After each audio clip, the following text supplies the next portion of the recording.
Wonderful. Okay, so today we are talking about the second order of love as Bert Hellinger has developed it. And it is translated from German, and I name it Who Comes First. In German, it's called Rangfolge, like the orders of who comes first.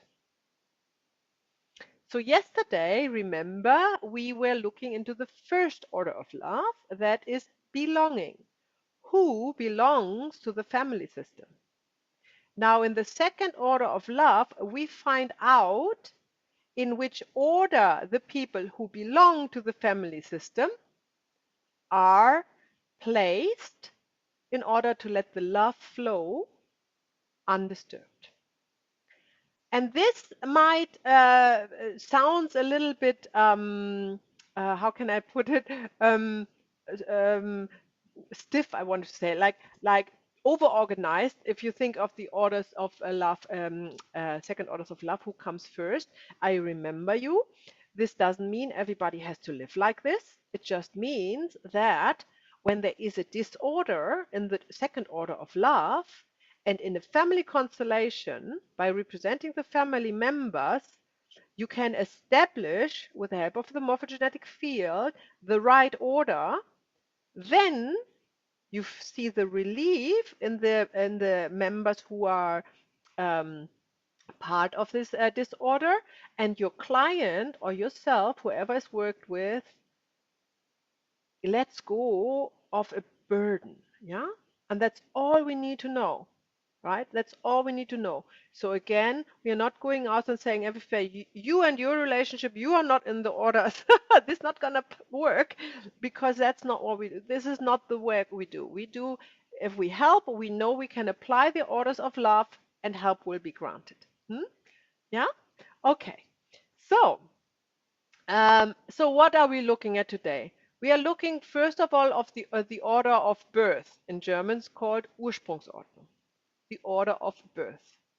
Then we are looking at the orders in patchwork families. Yeah, patchwork families meaning like kind of the modern families when parents separating, having new partners, having mutual children, or the partner's children, and this is what I call a patchwork family, which is not the classic father, mother, child, which is kind of, you know, the nuclear family, which is easy to work with. But when you have patchwork families, then we need to find what's the order in there, because this is what you actually get this time these days most, right? Mainly patchwork families. It is very rare that you work with somebody who has uh, you know, the classical structure still intact. Um, we are looking also at orders in organizations, and we are talking about family constellation and phenomenology. This is this word which I never can really bring out of my mouth correctly, but now you see that in writing. Yeah, I believe it's from Germany. It's maybe Latin originated. It is very commonly used in Germany. I was not aware that in English doesn't seem to have a counterpart as such. So I will explain that again. So that's what we do today, and we will do today, because we've been through the chunk of theory in the first part.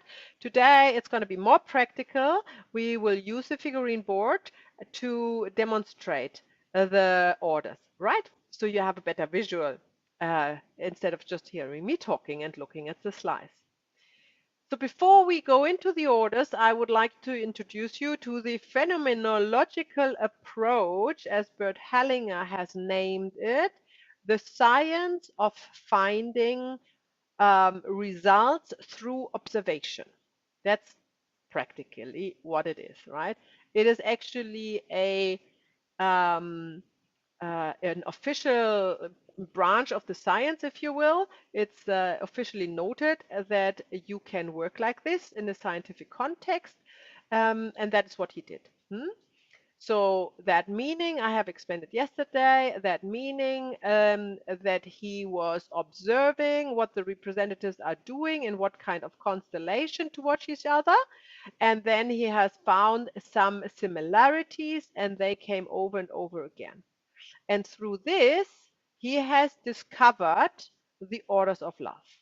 So he was not sitting down, thinking of it, writing it down, the orders of love, and then going and apply them in a workshop to see if it fits, which is great because if you do that, and every scientist knows that, you are most likely getting the desired results, which not necessarily need to be true, right?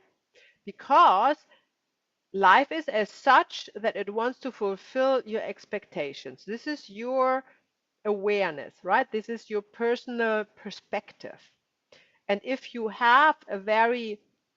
um, if you have already made up your mind and then you want to experiment with it, chances that the experiments are actually supporting what you have made up in your mind are great, not because it is a fact, just because it is your perspective and your experience and your expectation. Hmm? So, therefore, the phenomenology approach is more true because you do not have the result already in your mind.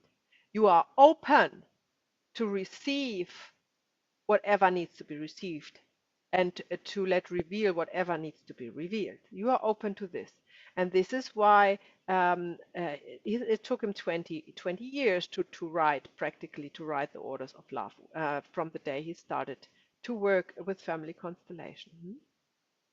So this is a great gift that has been given to us by Bert Hellinger, and it is paramount to be respectful with this gift, apply it as it is, don't add anything and don't leave anything away when you work with family constellation, yeah, because the system is in itself perfect and there's nothing we can add or take away to make it better. And I know a lot of people who are doing family constellation who have not even studied the orders of love, let alone applying them. And I have heard from the participants this is not working. It is not working. Not the healing on the deep level is working. I think I said yesterday it's like a role game. That's what works. It's entertaining, you know, but it not has this impact that we see when we do a family constellation. So this is our bread and butter. The orders of love is what you need to know. And when you apply them and then you do family constellation and you will have amazing results. Hmm? Okay? So this is what the phenomenology approach has actually given us through Bert Hellinger, this science of family constellation. Hmm? So I've been through that.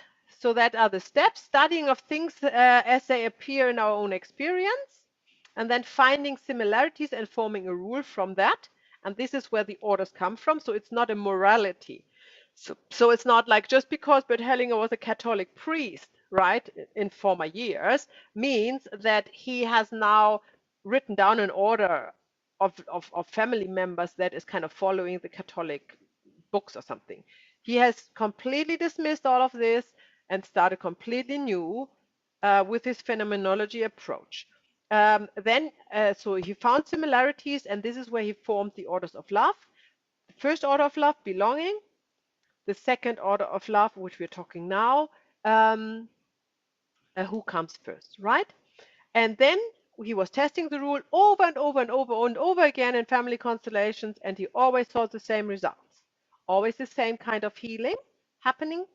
So now we know this is a fact or the truth, or however you want to call it, that we apply in family constellations.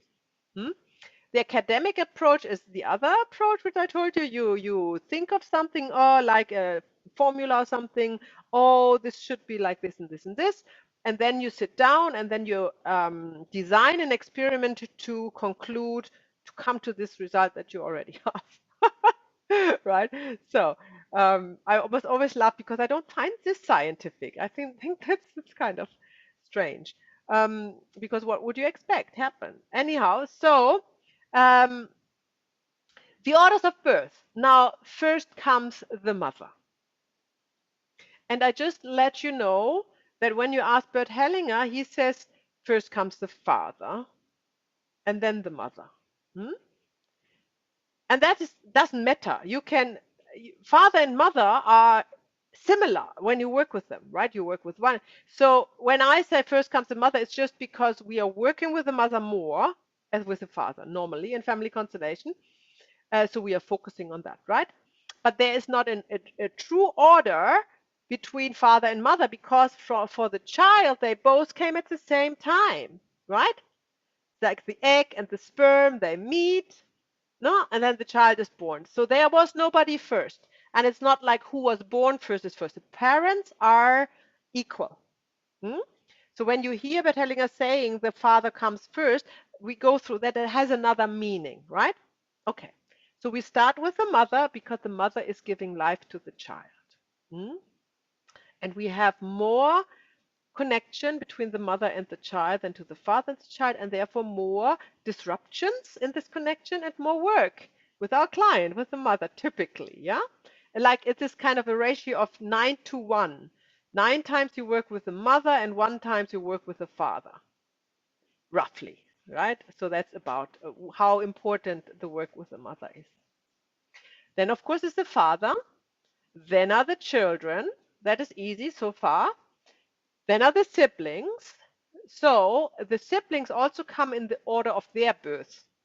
So the firstborn has other and different rights as the second, third, fourth, and so forth. Now, when we're talking about the order, the second order of love, who comes first? When we're looking at siblings of one family, we also have to integrate the unborn children. Yeah. So every child that has been conceived but not has been born is also part of the family in the order of conception. Hmm? So when I say the order of birth, this is actually not quite correct, right? So, so the order of birth and unbirth, you could call it. Hmm? All right. When we have adoptions, we talked about that before, we have to look at the birth family. And the adopted child who might never met the mother, father, and siblings is part of the birth family in the order of his birth or conception, if you will, his or her, right? Always remember that. That is the second order of love. The missing children are always part of the lineage of the siblings in the order of who was conceived first.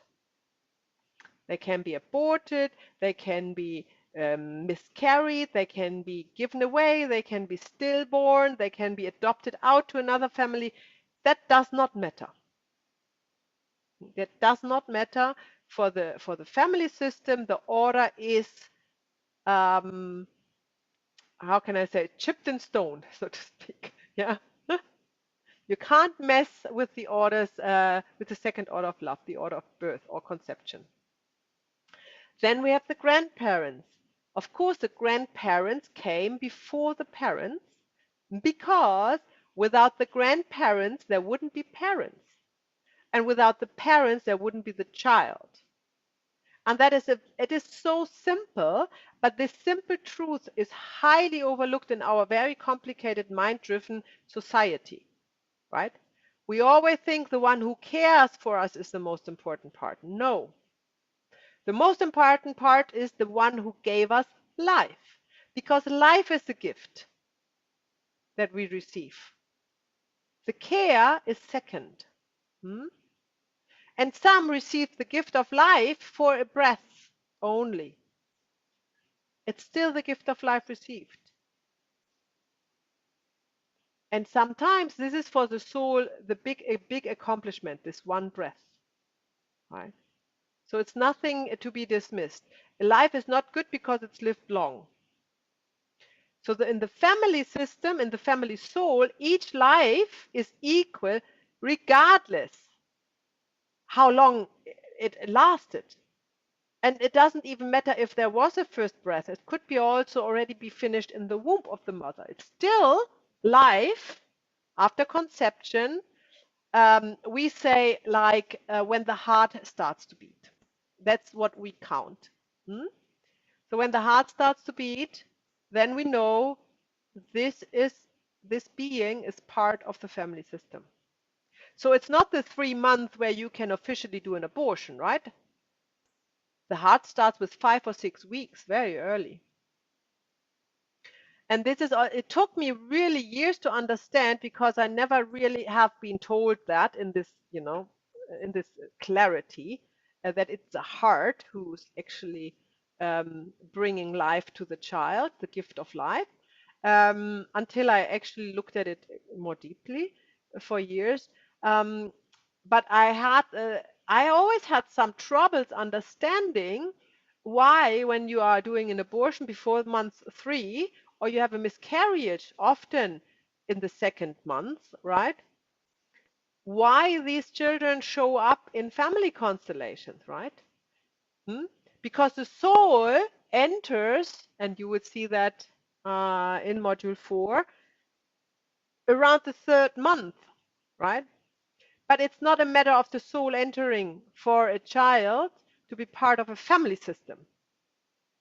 It is a heartbeat that gives the gift of life to this body, and therefore, for the family soul, now it's part of it. Irrevocable. That's just what it is.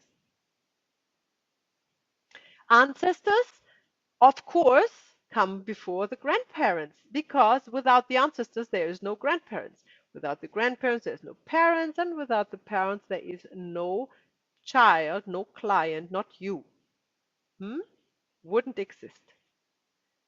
And this is the acknowledgement that we have when we applying the second order of love in a family constellation to help somebody overcome a suffering. Because this is, although it is so clear to us, hardly ever spoken about so clearly, right?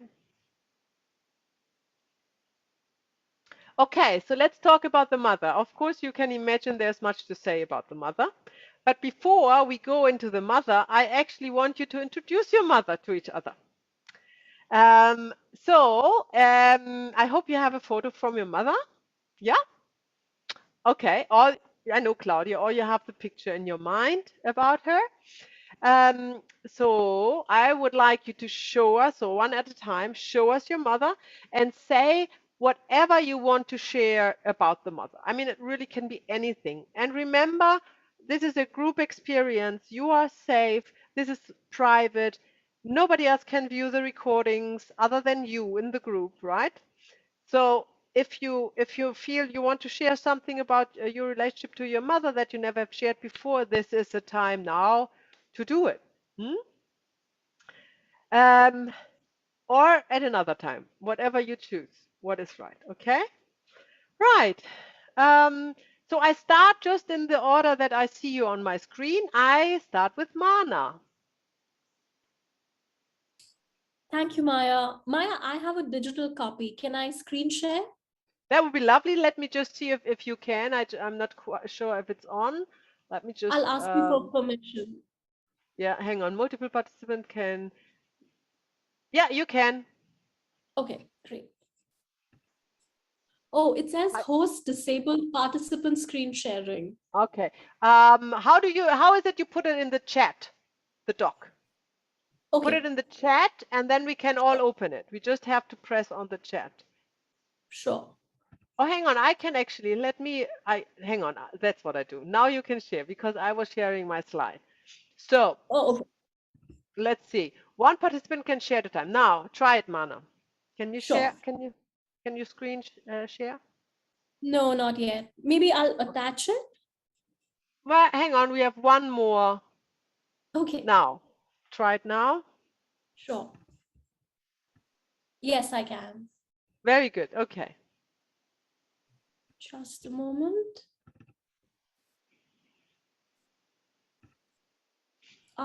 Is my screen visible? Yes, it's very visible. Okay, so I combine both my parents together. Yep. So that's my mother and that's my father, both of them Very good. together. Yeah. And about my mother, well, I misunderstood her for the first 30 years of my life. It only took getting married and having a very, very difficult mother in law to really appreciate where my mother was coming from. And I have a very beautiful relationship with her now. So, Okay. yes, but I've had a very difficult equation growing up with her. What made it so difficult, Mana? So just personal things like she and my dad didn't get along too well, and she had somebody, and I didn't appreciate that at all. So it created a lot of anger and angst in me. So, but things are beautiful now. Wonderful. So if you would describe your mother with one sentence or a few words, how would you do that? Innocent, beautiful, and very religious. Like she believes in God a lot. Nice. Nice. Thank you so much for introducing your mother to us. Yeah. Thank you. Okay, next one would be Julie. Julie.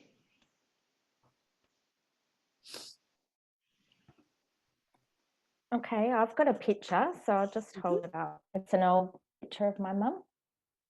Wonderful black and white picture. Black Oh, and white, yeah. wonderful. She's a It's redhead amazing. now. It's amazing. I was just thinking Mana's mom looked like Mana and your mom looks like you. This is Yeah. amazing. It's like, yeah, It's funny, you don't sort of see it growing up, but as you get older, you kind of, yeah, you do see the totally. similarities. Hmm. Yeah. Hmm. My mum, she's a very caring person. Um, she had a difficult childhood, so I still see that a lot in her emotions and the stuff that she carries. But she's a very sociable person. She loves, you know, having lots of friends, and she was always, yeah, enjoyed other people's company. And sorry, what was the other thing? How would I describe her? Yeah. How would you describe in a Hmm. sentence or a few words? Um,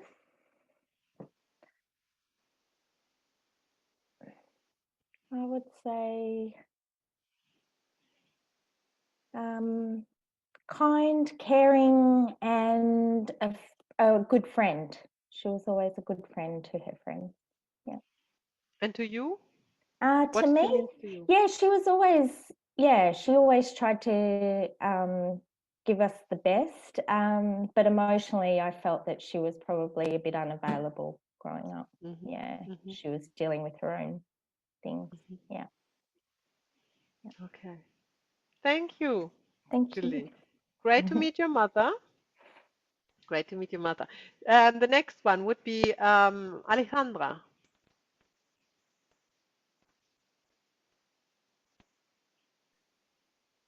Yes. Well, I have a black and white photo.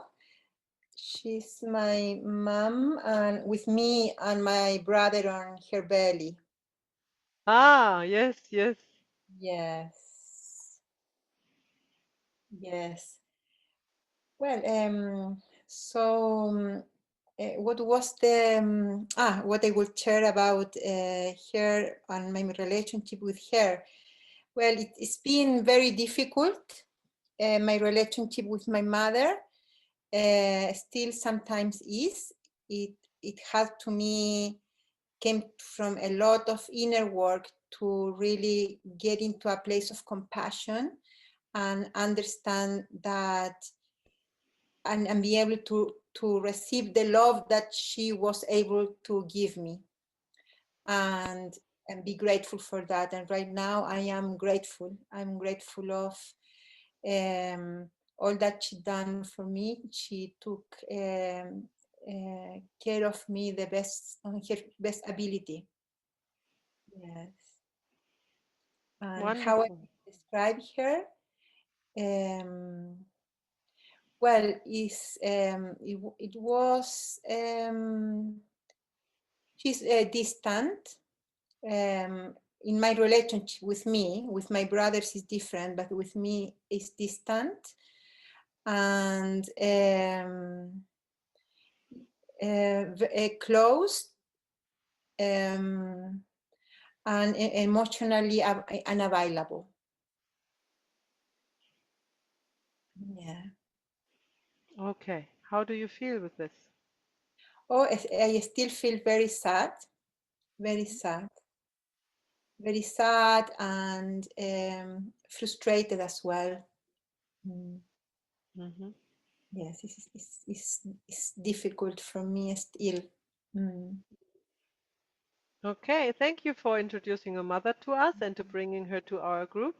Yeah, you're I'm sure that's very important for you and her as well. And her name is Lilian. Yes. Lilian. Lilian. Yes. Mm-hmm. Wonderful. Thank you. Thank you. Okay, Darshan. Thank you, Maya. First of all, thank you so much for having me participate in this one. Just a bit of an introduction. It's always a pleasure to be here and to learn from you. You're an excellent teacher, so I really appreciate it. I've got a couple of screenshots on my laptop, so if you can just get some machine screening. Yep, you should be able to. Mm-hmm. Yeah. It's saying desktop.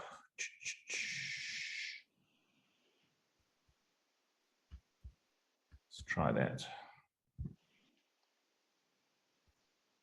Okay, it's just asking me to open system preferences. One moment, please. If it doesn't, you can also put it in the chat, like a doc, like a file. You can put it in the chat, and then we can open it. Oh yeah, just give me a moment. Mm-hmm. Screen recording. Okay, that doesn't work. So I'll go to the chats anyway and just put it on there.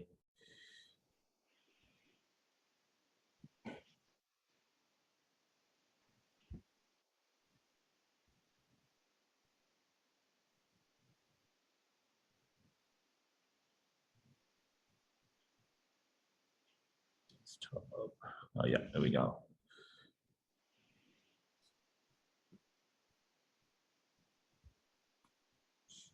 That's one of my dad. I don't know if everyone can see that. Yeah, you just double click on in your chat. You just double click on the doc, and it will open up for you. Okay, so I'll put my mum's one as well. It will maybe take a while, but it'll come. Yeah, sure. So where is it now? Hang on, I don't see it. Up. Do it again.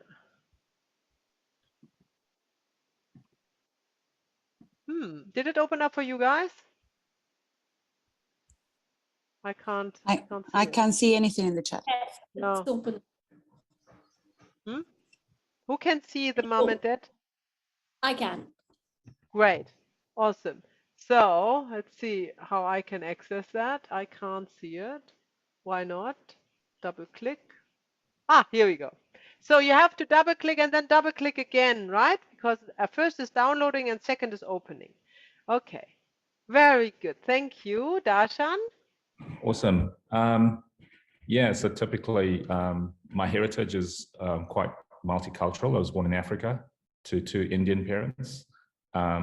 Both their grandparents immigrated from India to Africa. So my mum in the picture there, she's with me. She had an arranged marriage. And so it was the typical thing that you did back then. She had a very challenging upbringing. She lost her eye quite at a young age, chopping wood, firewood. So that was always a challenge for her, and she was always self-conscious about herself. But lo and behold, my dad came along and swept her off her feet and loved her for who she was. So it was really, really nice to see. So in a few words, I guess mum was just really very self-conscious, always trying to please others, but also very caring and righteous. So pretty profound woman, very loving and caring. My dad, that picture there is on his 80th birthday. He passed away last year, but that was 2 years ago, and he's with family in Auckland. Dad's a warrior. He's pretty much through and through, it was like his way or the highway.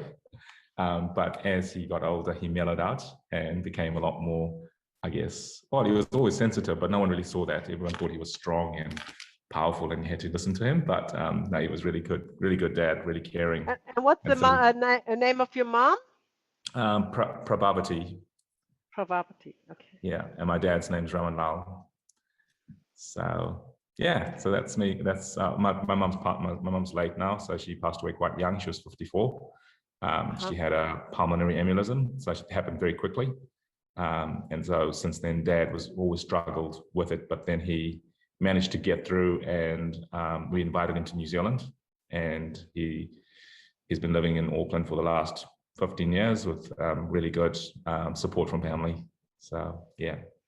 Wonderful. Thank you so much for sharing your mom with us. Cool, thank you.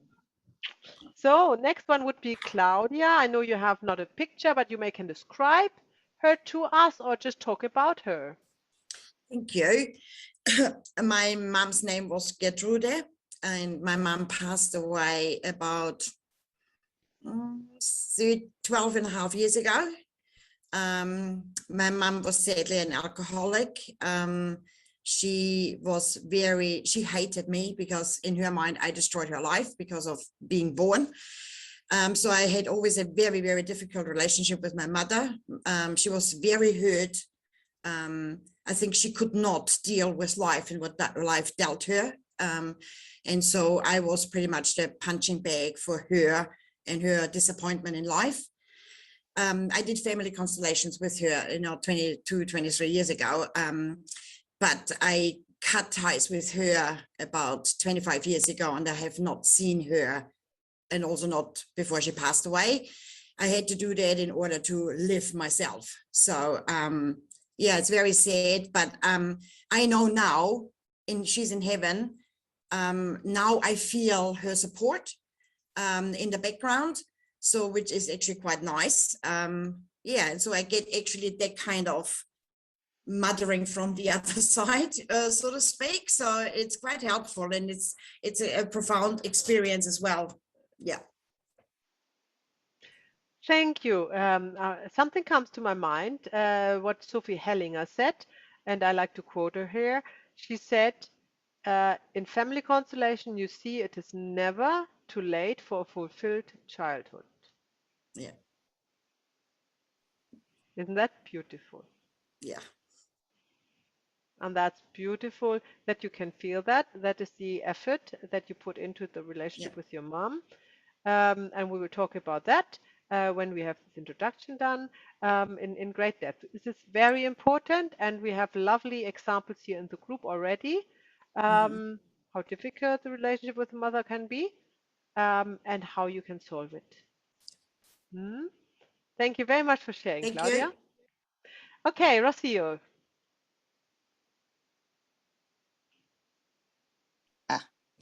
So this is my mom. I hope you can see her. Oh, yes. Also, she looks a little bit like you. Oh, I'm going to get emotional because I've been missing my mom a lot. But her name is Liliana, actually. Well, mom, it's been a journey. She's the one who actually why I initiated my family constellations journey, basically. For many years, I thought that she was quite a weak woman. And it only came to a conclusion last year that I have never seen a strong woman as her. Yeah, just I have no words to describe her. It's she's amazing. She's been through a lot. She looked after my dad when he was sick all his life. This is the first time that I'm talking about this, but in a family constellation last year that I did with her, because she's so supportive that she actually comes to all of these things with me now. And I learned that she actually had an abortion, and that actually helped me seeing her from a completely different way, like stop seeing her like a mom, that it has to be like perfect and all that stuff, and seeing her as a human being and accepting her for what she is and what she's been through, right? We always think that our parents had it really easy and we were the worst ones. But if something I will always be grateful is that she taught me how to meditate when I was 9 years old. and she teaches that to my sister and I. So for me, meditation has always been a tool in my life that I chose to use it or not, but I'm choosing it now, and I'm seeing what she told me when I was 9. So I'm very grateful for that. And she's an eternal, she's always looking for love, and I really hope she finds it. I have feel it in my heart that she will find it at some point, but yeah, she's amazing. She's an adventurer. She loves adventures. And yeah, I would love to actually go to another trip like we did here together. That trip, actually, although we looked very happy, we actually had a big fight. And that's actually, that trip triggered me saying, oh, how come I can be in a beautiful place with my mom and having a fight instead of actually enjoying it? So it was a very special trip. Yeah. Where was it? Actually, this picture is in Queenstown, but in the Glowing Worms Cave. But we went to Fiji when we were in Fiji when we had a fight. So yeah, and I actually like had a lot of anger against her. I think that it was all of the anger that I had because my dad passed away, so I put it on her. But I'm very happy that I was able to actually release it with all of the work that I've been doing. So if something I can say change your life, it's the relationship with your parents, with family constellations. It's just amazing. It's hard work, but it's totally worth it. Yeah. Yeah. Thank you so much to sharing your journey with your mother with us and introducing your mother to us so she can be with us Yes. in the training. That's wonderful. So thank you everybody for introducing your mother. A lot of things came up that I would like to talk about. As you all know, and most of you have said, is the mother relationship is challenging, first of all, for most of us. But nothing is more satisfying than finding the love towards the mother, regardless when it is, right? And that tells us something.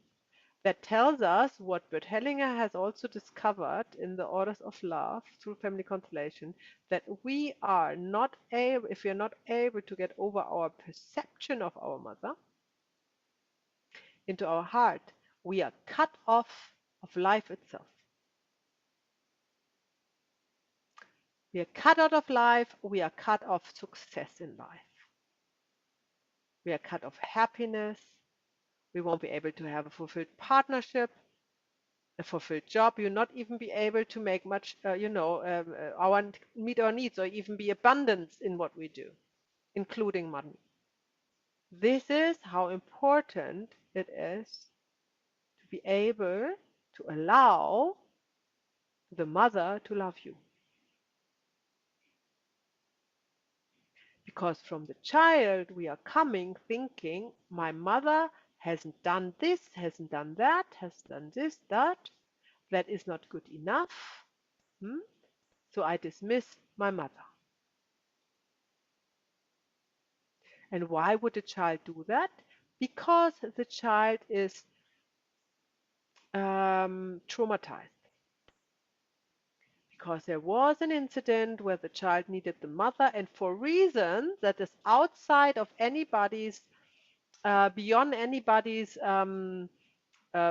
power, the child could not go to the mother to receive what's needed. And that is called an interrupted movement towards the mother. Like, it's very clumsy, but that's the German, it's translated from German. It's original Bert Hellinger words. So the child then is so traumatized that it doesn't want to go close to the mother anymore because it thought it's going to be dismissed again. So it does cut itself off the love of the mother as it is, not the fluff and sugar coating that the child think or we think a mother should do, just the basic nourishment of the mother, which does not even need it to be given in form of daily care. It's an energetic nourishment. It nourishes energetically, right? So even a child that is given away at birth to be adopted, yeah, still can nourish from her or his birth mother. This is possible. And the mother's love is still flowing towards this child. Hmm? And this is so important. And the good news is, as you have heard through sharing, um, anytime, even after the mother has passed away, you can access this love and let the love flow again wherever it was interrupted. And all of a sudden, the world looks much more brighter, much more beautiful. Everything is much more successful. You're much more content and happy in things that are not related to your mother at all. And one of the main work in family constellation is to work with the mother. And if you go through that, as we have so beautifully heard from you who are sharing it, if you go through that, which is hard work, the light at the other end of the tunnel is bright and beautiful. And going through this also means you can help others to go through it. If you are not going through this yourself, there is no way that you can help others. This is a prerequisite for the work. So during the course, we will often come back to the mother. Of course, there's workshops, there's practice workshops, and whenever there is a need, you work with your mother. Because this is not done in one go. Rarely ever. How often do I hear from clients, oh, I looked at my mother already. You know? So yeah, but she will come up again and again and again, right? And every time there is a little bit more resentment falling off of the child until the heart is fully open to receive. Hmm? So the importance of the relationship to the mother is absolutely, this is why I put her first, is coming first. Hmm?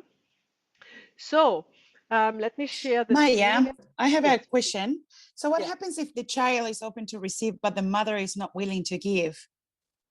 Then we have something that is also a interrupted movement towards the mother, but from her mother towards her.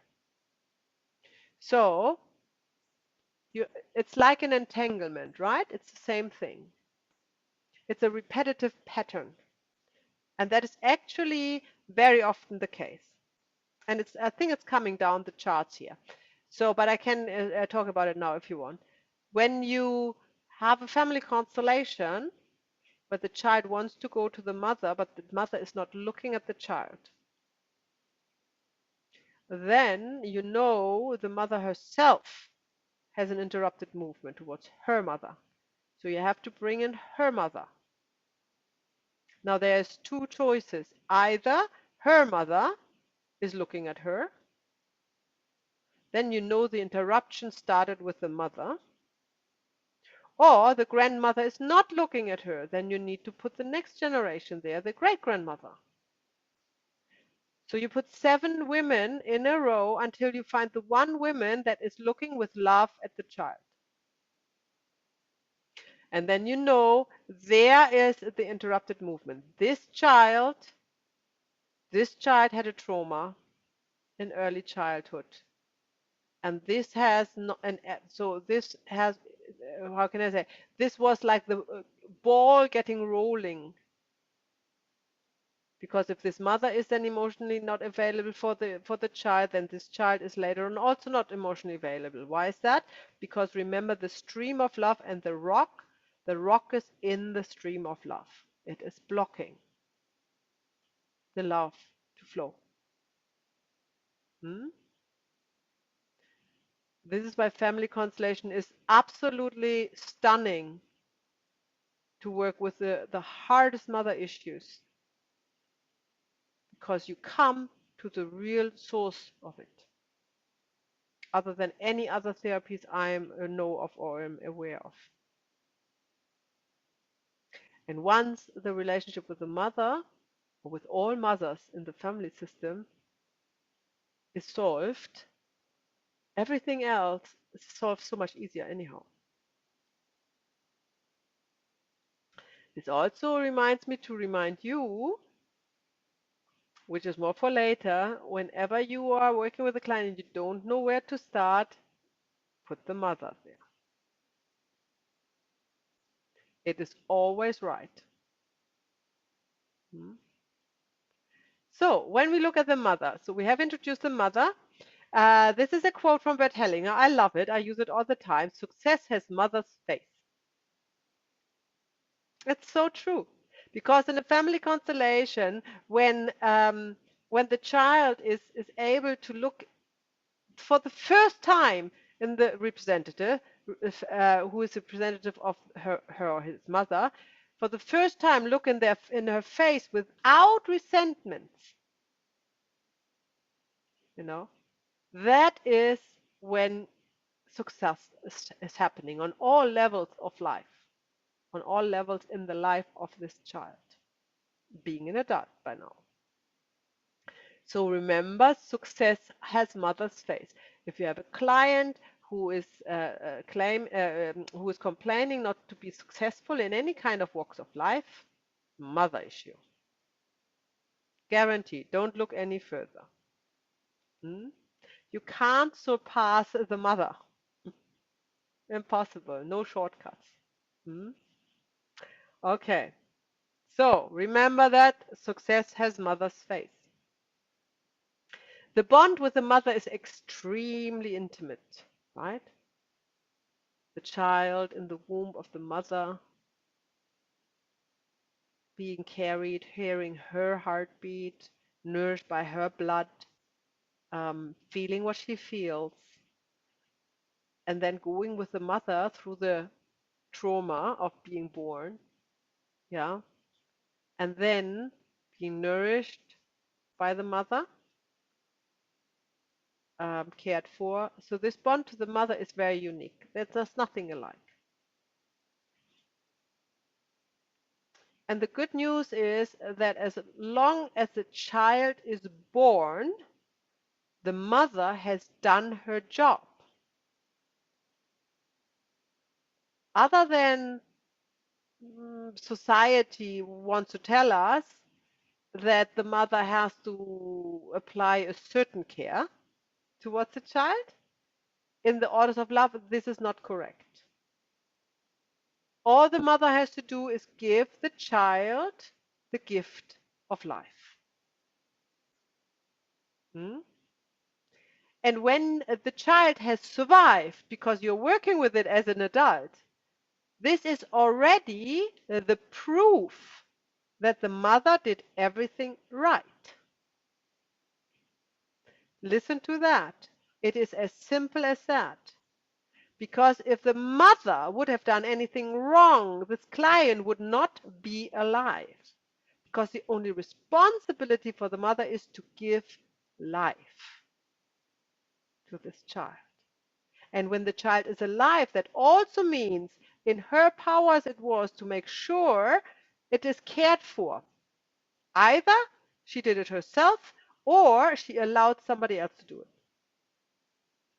Either or the other one way, care has been given. Otherwise, this client, this person would not be alive. And that is the most simple truth about the bond to the mother. That's all she needs to do. She doesn't need to be specifically say anything or be there a certain time or nothing of this. She doesn't need to do that. That's not her divine role. Her divine role is to give life to the child, as the divine role of the father is to give his semen for the conception of the child. That's all.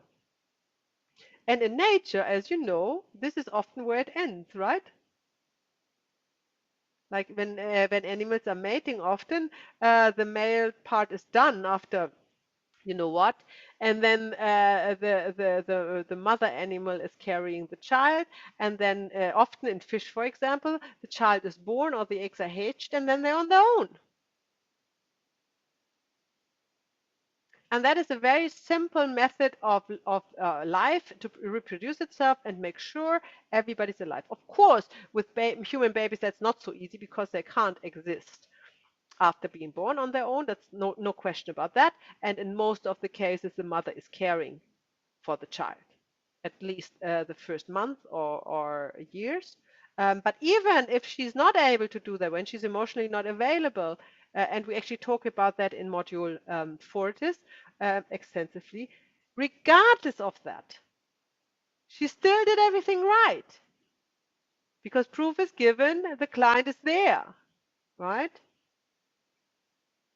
And this is such a simple truth, and I really urge you to remember that in your own relationship to your mother as well as when you work with others. Always see the mother as perfect behind the client, regardless what the client is complaining about. Oh, what was she? Oh, she didn't do that, and she was so cruel, and then was this, and then was that, and that might all be, but that is not, we are not interested in that. We are not interested in this complaining in family constellation. We know the mother did everything right. We see the perfect mother behind the client, and we know the client has an issue to see that. The client has the issue to open his heart to the simple truth. Or yourself, if you're working with your mother relationship. And this is actually, even if it at the moment sounds a little bit like a shock, this is actually great relief. It takes also the pressure from the child that it has to have a specific mother that does specific things. Does this, not this, not this. It takes the pressure away. So that was the expectations. It's all about expectations. As soon as the child has expectations about the mother, it's in trouble. Cannot receive the love as it is. And that is, not only the child. That's also when the child is adult. It's still happening. No? Still happening. And we all go through that. I barely have seen anybody, who hadn't had that, some kind of disappointment or resentment about the mother. Very, very hardly, ever seen that. Which is so we have to take it as a fact that life throws these obstacles at us. Why? To consciously evolve over the animal nature and overcome this instinctive resentments and come to a conscious choice to love. Beside disappointments and false expectations.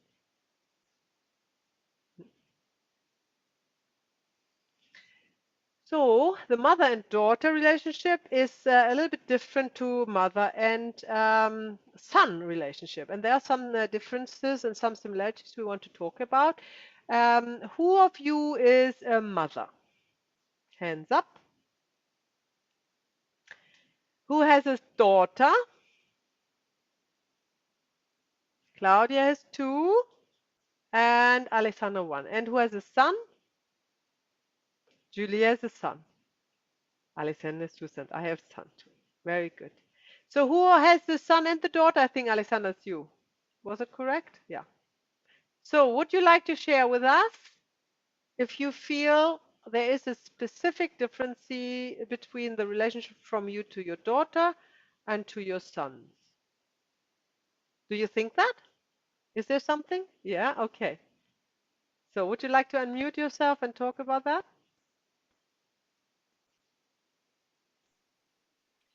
Yes, I unmute. Yeah, with the daughter, my daughter, there is a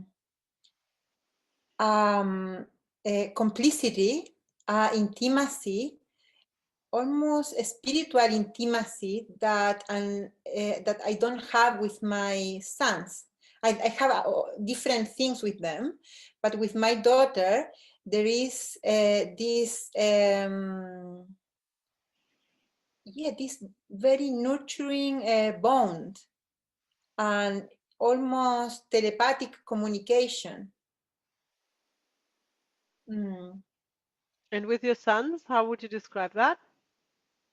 Well, with my sons, yeah, it's a different quality on the communication, still deep, but there is not, it's more, I think it's, I find more the duality with them. I mean, the feminine and masculine energy shows up, and it is very playful, very still a deep communication and good quality of communication, but there is not this kind of deep intimacy, nurturing intimacy. It's very, very Okay, different, the quality, yes. very good. Thank you for sharing. Um, so, in general, what you see in your own life, maybe or in family constellation, when you work with it, is that the it could go both ways. So, the daughters and mothers are more alike. So they can either be okay with that and what Alejandra was sharing and find a very good connection, or they can clash a lot because they are so alike, right? That's typical for the mother, not all the time, but I don't know, 98%. That's what you get. Hmm? So when there is a very close relationship with no resentments, then that also tells us that the daughter had no interrupted movement towards the mother. Hmm? And when there is a clash between the daughter and the mother, we know there must be most likely an interrupted movement towards the mother. Or an entanglement, which is also possible, with the former partner of the father. So these are the most likely scenarios when the daughter and the mother are clashing. And it is nobody's fault. It is a dynamic that comes through life circumstances, often initiated by the family soul itself, in the case of an entanglement. To make sure whatever was an imbalance is not forgotten. Mm. So everyone is born innocent. It's very important to understand that. And there's also a lovely quote that I love from Bert Hellinger. He says, your parents were innocent children too. You are an innocent child, your parents too. Hmm? So in the relationship to the sons with mothers, they are different. There is this polarity, right? So this can also go both ways. It could make a really lovely relationship between son and mother, where they are supporting each other, almost like in a relationship. That also says that there is no interrupted movement from the son to the mother, or neither an entanglement with the former wife of the father, for example. No, hang on, that's the second case, when they don't like each other. so, so there's no interrupted movement towards the mother. That's what it says. When the son and the mother are clashing, now we know it's either an entanglement with the former partner of the father or the grandfather. We don't know. We have to look at it when we see it. Or it's an interrupted movement towards the mother. Again, in both cases, innocent. Right? The child is innocent, so is the mother. Hmm? And this is, and I cannot emphasize that enough, when you do the work of family constellation, there is no judgment. Everyone is equal. There is no bad guy. We are not playing good cop, bad cop in a family constellation. Every single person of the family system is equally loved and accepted by you, as it is by the family soul. Hmm? There is no morality when we're talking about the orders of love. Absolutely none. Nobody is good or bad, right or wrong, ever. And this is also why this work can be done by everyone, regardless what religion they have or culture or whatever. It's not clashing with any of those because it doesn't form a new set of rules, if you will. It doesn't form not a new morality, I want to say. So we talked about that. The letting go. So now we had the bond with the mother, which is extremely strong. And how can the child, regardless if it's a daughter or son, ever let go of the mother after this? How can the mother ever let go of the child they have carried for so long? They were combined by the umbilical cord, you know, and then so close after birth normally. How is that even possible?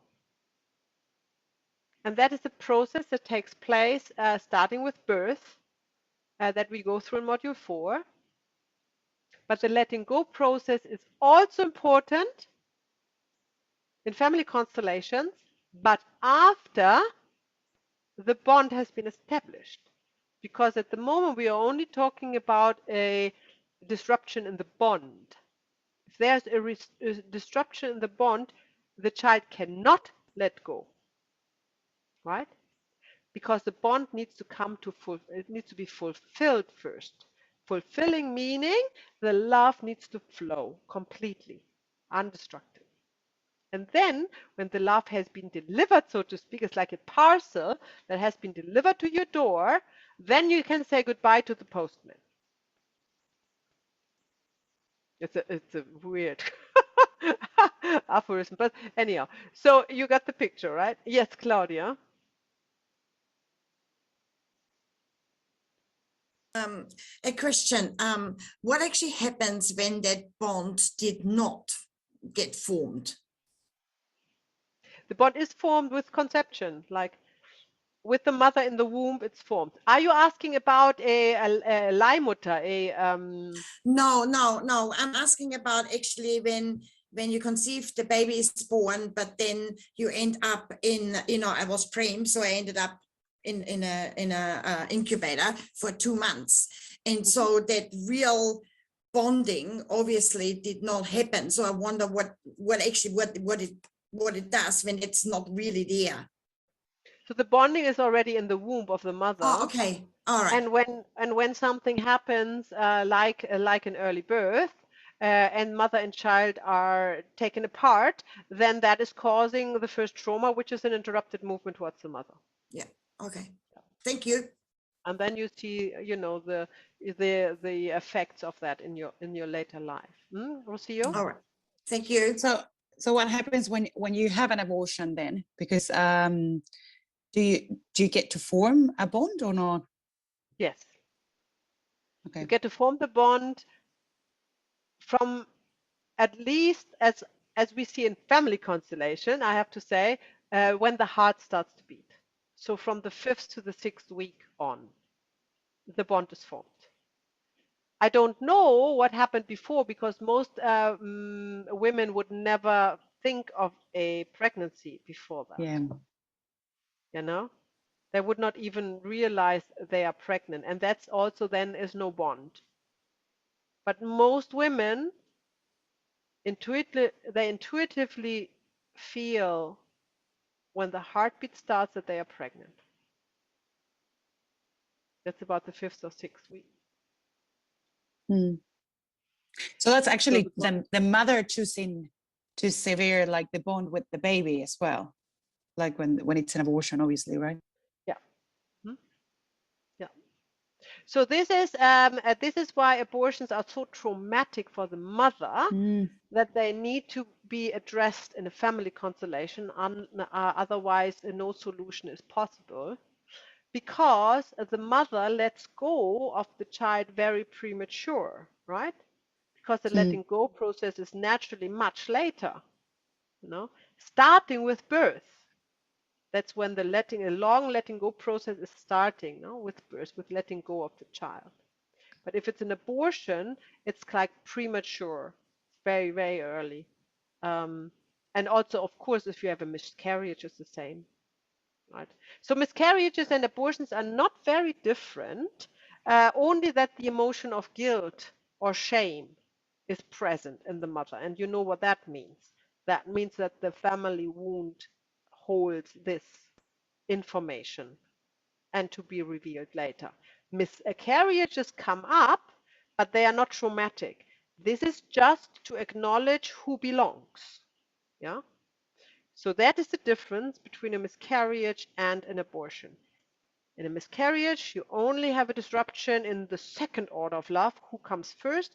You need to know who was miscarried, or you see it in a family constellation. You have representative for all these miscarriages, and then the family feels complete. The same with an aborted child, but plus, normally, like in 98% of the cases, the mother feels guilt or shame, and the child often is hurt, feels hurt, right? And it's a victim-perpetrator relationship. Because let's face it, beyond any morality, the mother is killing the child. That's just a fact, right? And you know that taking one's life is just a trauma for the family soul. Although it is the right of the mother to do so, and some mothers don't feel guilt and shame, and they shouldn't, right? The soul is different to that. And you see that in a family constellation. You see the sadness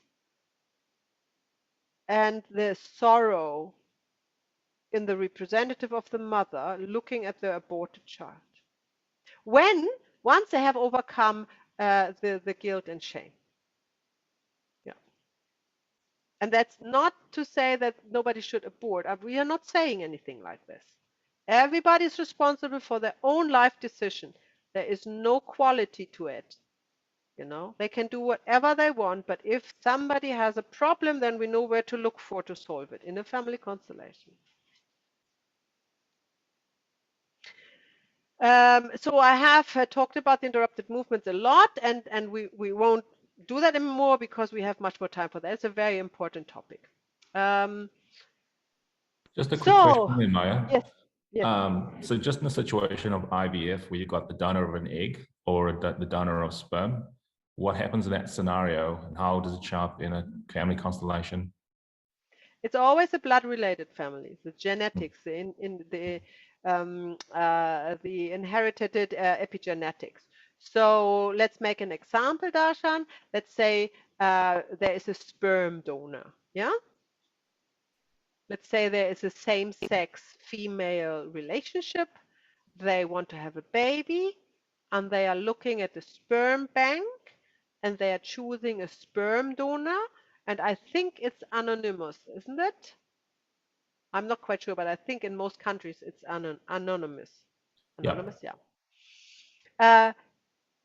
So nobody will know the father, but when the child grows up and goes to a family constellation and the facilitator says, put your mother and father there, and she would probably choose two females for her, family, then you know the other person, the father, is the sperm donor, not the one who brought her up. This is maybe a third person that may be part of the family system through destiny or through action, but not through blood. So it's not our first line of inquiry. So when the child, for example, who's now an adult, is your client, comes and has a problem with, let's say anything, like an allergy, like a dermatitis, that's for the sake of it, and you suggest to put up mother and father, and there is the father and the father and the dermatitis and the fathers, they are relating, yeah, so you know there's the dynamic, so you go there, then it has the child who never knew the father is entangled with the father's family system that is causing, through epigenetic damaged inheritance, the suffering of a dermatitis. Yeah. Something you would never find out with normal, standard, classical, whatever psychotherapies or any other therapy, right? There was a raised hand. Who was it? Julie. What about surrogate as well, Ah, from yes. a mother perspective? So if the mother's been, the eggs have been inserted into the mother by somebody else's Yeah. eggs. Yeah. I think we should look at it at a family constellation. I can just repeat, if a client who was this child is growing up and has suffering and looking at mother and father, it will be the egg donor. The egg donor and the egg donor family. The bond will be with the mother. So there is definitely, other than with the sperm donor, another, so the mother will also be part of the family system who has given birth to her, right? Through action or destiny, or we don't know, we have to look at it, in an actual case when it comes up. Yeah, Or because not. Maybe not. Maybe it was just somebody who has made money with it, and yeah, I don't know. So because we the have to, surrogate is the one who actually holds the baby for 9 months, which doesn't mean that it's their egg or the sperm, right? yeah, I think that's what Just it's called. Yeah. yeah. Yeah. Okay. But the dynamic in family systems, I repeat that, is coming from the blood-related line. It's epigenetic inheritant. A surrogate mother cannot give any trauma, inherited trauma, to the surrogate child, right? That's impossible. Yes, it's nourishing the child, and there's probably bond formed, yeah, that has some effect. I don't know. We have to look at it. When I never had a case like this, I would be very curious to have a case like this and see for real how that looks in a family constellation. But don't go astray. You know, it's always the blood-related families. It says only one father, and as far as we can tell, state of the art today, there can only be one father and only one mother. One has the egg and one has the sperm. And that's it. And that's all we need to know in whatever kind of social circumstances this child grows up or is conceived or is carried out or something like that. We don't know. Okay, so let's talk about what is mother's love and what is children's love. I would like to make an exercise before we go on the break. So please put down your pens, and let me stop sharing here as well. Um, put down your pens or pencils or your mouse. Sit upright, your spine unsupported. I guide you through your mother's love. Start to deeply breathe into your belly. Gently close eyes. Your shoulders are relaxing. The jaw is relaxed. The hands are resting on the lap. You feel through the soles of feet and the buttocks the support of earth, where you can count on to feel safe. And deep breathe in your belly brings you also deeper into your inner space of peace and tranquility. This place where you're always okay, a place where there is no future and no past, a place where there is no problems because in this moment everything is okay. It's also the place where you don't need to be afraid of anything, a place where you don't have any judgments, any preconceptions. This is your place where you are living in the now, your happy space. And it could be a room, maybe a room you know, maybe a room you don't know. It could be outdoors, could be at the beach, the top of the hill.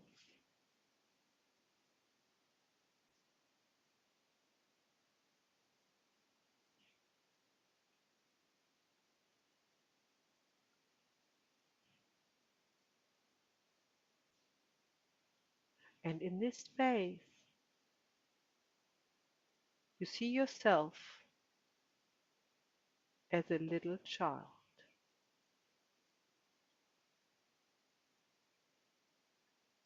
It could be any age, from conception to about 5 years, whatever is your first image. Stay with this. And you see your mother.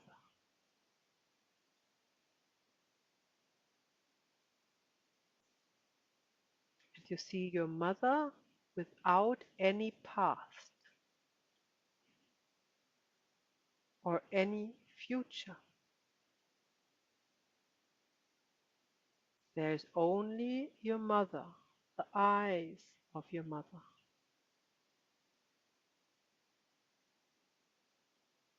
No history, no expectation. It's just the mother being an innocent child of the universe, being born to overcome her burdens, and decided that she give the gift of life to you, so you can come into this life and overcome your burdens.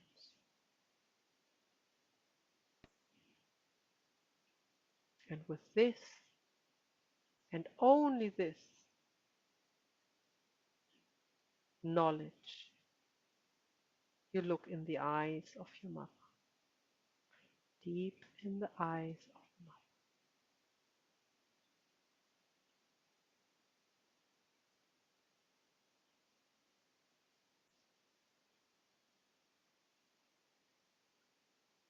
And then you say to your mother, please, and you repeat it in your own language, in your mother's tongue, a few times coming from the heart, fixated on her eyes.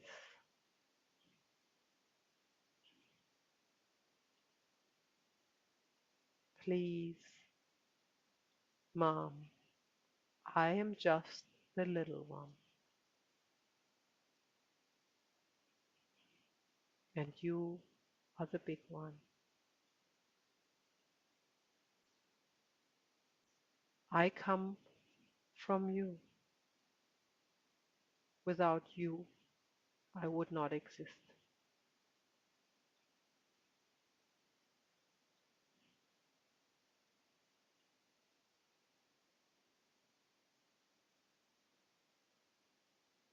And to give me the gift of life, I needed you.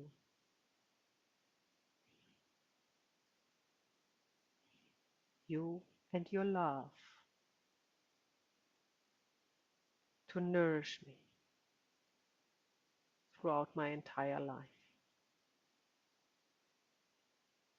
Please, Mom, I need you.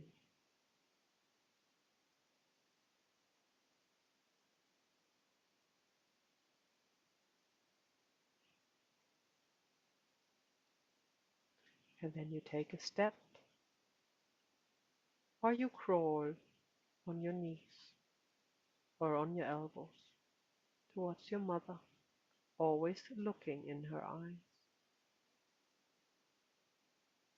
who stands there with open arms, saying to you, yes, I gave you life.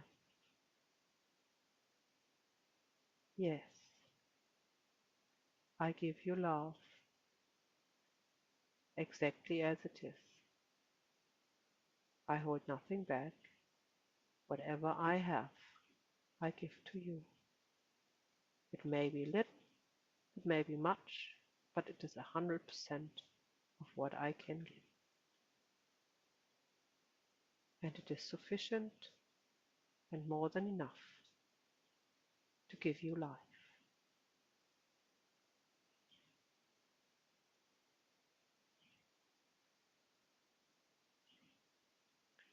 And when you are at your mother's feet, you hug her legs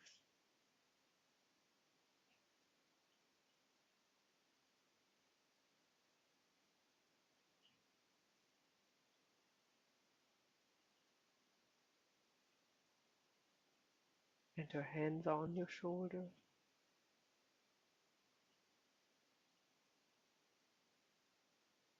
And she may lift you up.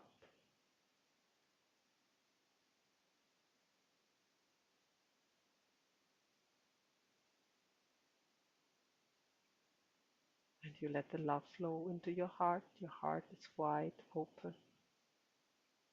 And you take in the love without any resentment, without any expectations, as it is, just as it is.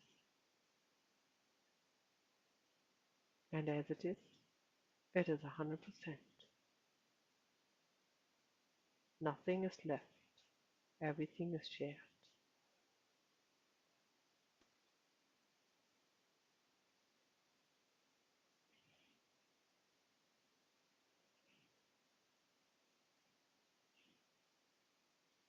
And then you say to your mom, thank you, in your own language. Thank you, I have received all the love you can give. Now I can give this love to my children or to others in need.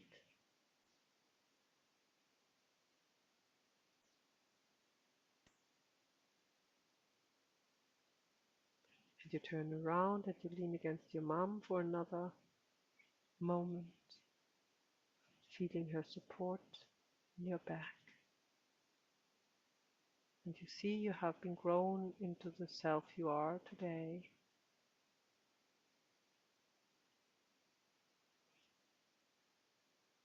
And you gently let go of your mom and walk forward. And your mom is leaving your happy space, but the warmth of her love is staying with you. When you come back into your room, where you feel your feet and your buttocks and the weight of your body, take a deep inhale, then open mouth exhale. And then in your own time, open your eyes.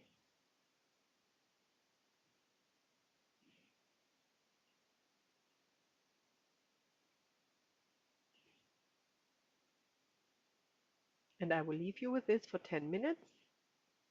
And I see you in 10 minutes. Hard and challenging. Sorry, I just recorded.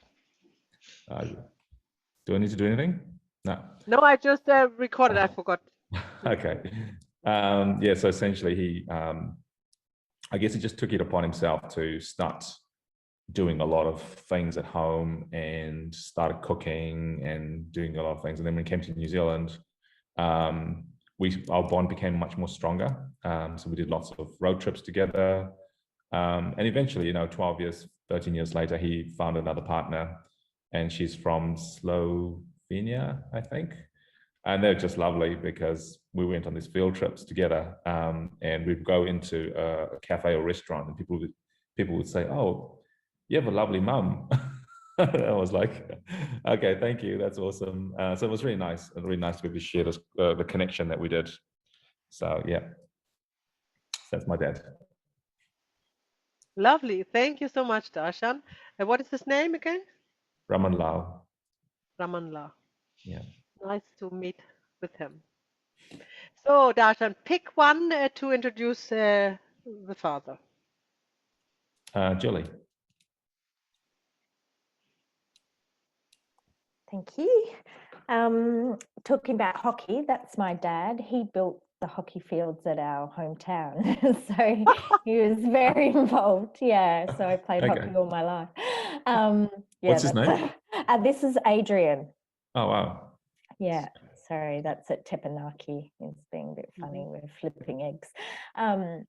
Yeah, so my dad, yeah, very much involved in the community, obviously, and he was in Rotary, so I always remember going away on camping trips and adventures, and in his retirement, he travels a lot, has a caravan and goes everywhere. He's in Kakadu at the moment as we speak. He's a gentle person.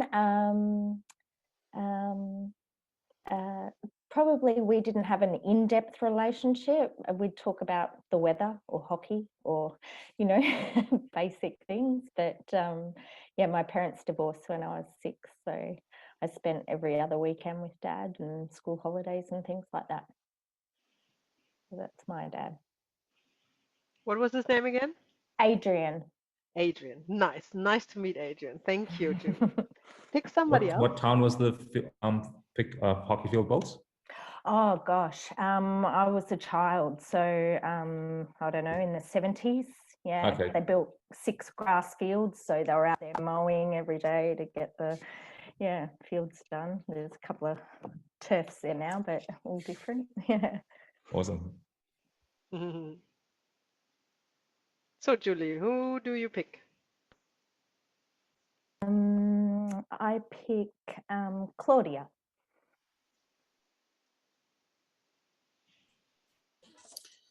Hi, this is a photo of my dad and my stepmother. My dad's name is Heinrich. I always felt that I had a bit of a stronger bond with my father than I had with my mother.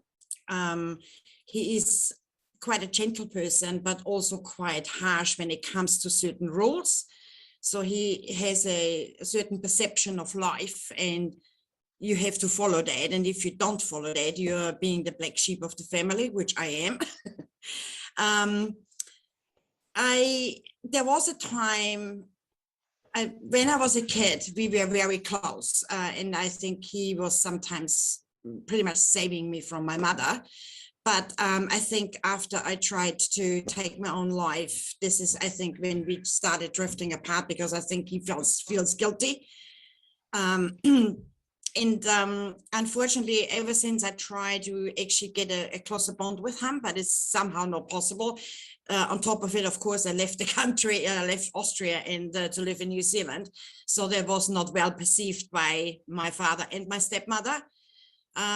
Yeah, but I would like to have a closer relationship with my father again, because he's not that young anymore. And so in the end of the day, it's just, yeah, but I'm taking things, you know, it is what it is. And I still love my father, despite of what he thinks of me. And yeah. Thank you, Claudia. Nice to meet Heinrich and to bring him into our group to support your process. Thank you. So pick somebody. Rocio.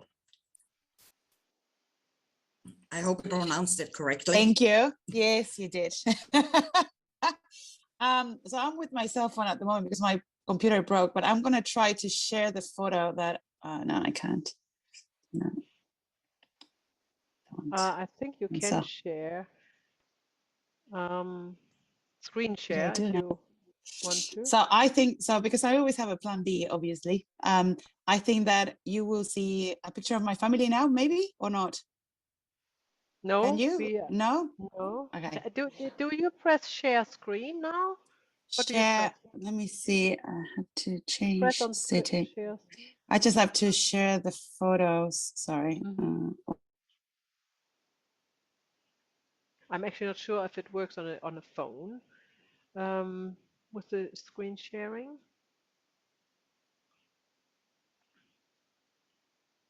Maybe not. Can you put it in the chat? I think that's easier. I see. She has another. Okay, so now you see what you Obviously see. did something wrong. Yeah, yeah. I'll We give have it you a double now, but okay. you could put in the chat room the if you have it on your desktop the photo, put it in the chat room. I think I'm doing it now. Can you see it? Yes, yes, we Yes. can. Very good. Yes. So that's my dad. His name is Eduardo. He passed away when I was 21. So we had very strong relationship actually. Yeah. It's still hard to actually talk about him. He was sick all his life. So since I've been 9 years old, kind of like the memories that I have with him is being with him in a hospital. So he had a heart attack when he was 29. Back then, he was like the youngest person in Argentina who had a like a heart attack, but young. So he had a really tough life, full of disease, and he never like did the work like the emotions behind the sickness, and I think that's part of what I'm doing this as well. So he was an army officer in Argentina, and he was always frustrated with his work as well because all of his disease wouldn't let him grow. But with me, for me, he was very special. We did have like a very like strong, deep bond. I had really like deep conversations with him, and yeah, I don't know, we did so many things together. Like we almost burned the house twice, and my mom never knew.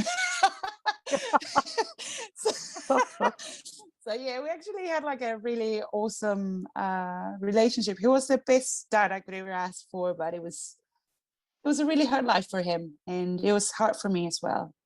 But yeah, it was awesome actually. I Yes, love him to bits, but right. it was with him my relationship was different. It was easier for me to like accept him because he was sick, so he was kind of like, so I became like the perfect child, like never making too much noise and all that stuff. But he was the dad the best dad I could ever ask. So yeah, we have a special bond, still have. So Lovely. yeah. Thank you so much, Rocio, for sharing your dad with us and bringing him in. Um, you choose somebody else, and I just stopped my video. I have to look after something, but I can hear you, so just continue, okay? Yeah, I think Ale, you're like next, Alejandra. Which, by the way, I'm very excited that you're here as well.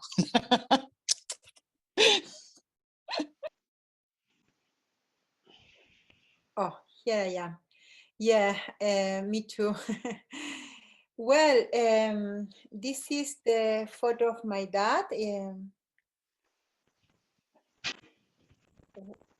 with my oldest son. This is another big piece of work in my life. He had a very difficult life. And there are a lot of secrets around the circumstances that shaped his life. So, well, same that with my mom, really. I've been finding out just through the family constellations. But he had a difficult childhood, and when he was very young, like 12 years old, my grandma told me that suddenly my granddad just enrolled him to the army, and much younger than the age that normally they go to the army. And my grandma says that since then he never was the same again. So I assume that he went through a big trauma in the army. And yeah, so as a dad, he worked very hard all his life. He did a good career in the army, but then we had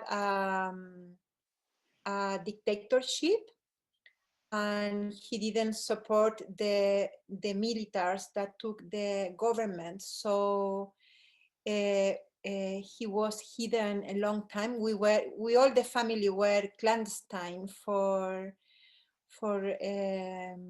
almost 3 years, which was very stressful.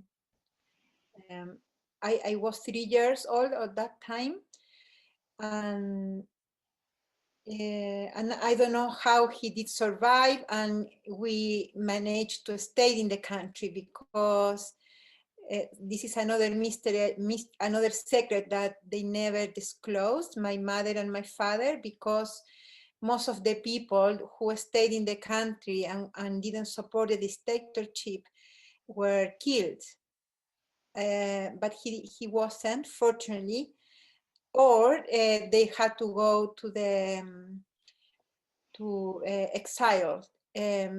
So that is a mystery. I don't know how he managed to do it, but he did it. And then he was kind of the strong figure because his oldest, all his siblings had to leave the country. Actually, they are still living in Germany in exile. So he was the big support of my granddad, of my grandmother, and almost at the patriarch. He made everybody he managed to survive and help us to survive. He was very violent. He would have actually I was very afraid of him every time, and when he came home after work, I always would be scared because we couldn't make noise. Don't be too loud, don't play.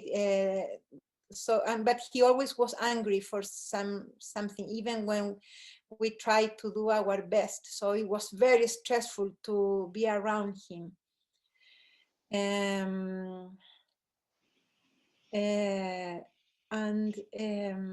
Well, and he died in 1999, and he suicided in 1999. I was 29 years old, and I don't know why, but he chose my birth to do it. So since then, yes, yeah. So it's a lot of trauma around it, and I have a lot of missing pieces about his history and circumstances. There is a lot of secrets and mystery, and yeah, that I don't know. And so I'm still working very hard. It's a hard thing to talk to me. Actually, I was afraid to talk about him now, but well, I guess I want to really make the work, so I want to make myself also available and vulnerable with you. But yes, it's still very hard for me, even to have his photo here. I had to turn it face down. Yes. Thank you very much for sharing your story with your dad. Yes, you're in a good space here, and you will see by the end of the course, I'm sure you found the right relationship and a closure with this. Thank you very much. Who's next? I am Mana. Maya. Yes. There you So I've shared my father's photograph already. This is him. go. I am a little sensitive talking about him. It's like after marriage, my equation with both my parents did a 180-degree shift. where my mother was so difficult before my marriage and my father could never do no wrong. Post-marriage, very strangely, it's completely turned around. A little about my father. His name is Rajiv, Indian descendant, Indian origin. As a person, he's extremely loving, extremely kind, very, very social. He would always put people before him, and those are the values he inculcated in us, that you've got to always put other people before you. I thought it was a great quality to have till I got married and I realized it is bordering at the level of dysfunction for him. Because I had such abusive in-laws. For 6 years, I kept, because I was taught that you have to put others before you, you have to be loving. I did a lot, I sacrificed a lot, I suffered a lot. But after 6 years, I couldn't take it anymore. And I just I didn't divorce my husband, but I just stopped talking to my in-laws. I'd gone into a bit of a depression. I shifted cities. When my father found out about this, instead of supporting me, he cut off from me talking to me for 7 whole months. And he actually went to them and he apologized on my behalf, saying that I'm ashamed of what she's done. So it was a very, very big, it was traumatic for me, for my hero, for my father, who I believed in so much. In my darkest time, he literally cut me off because I upset the world outside. We kind of patch things up, but I feel a very deep disconnect. I try to feel the same again, but the hurt, the pain, or just the disconnect, I just can't connect with him any longer.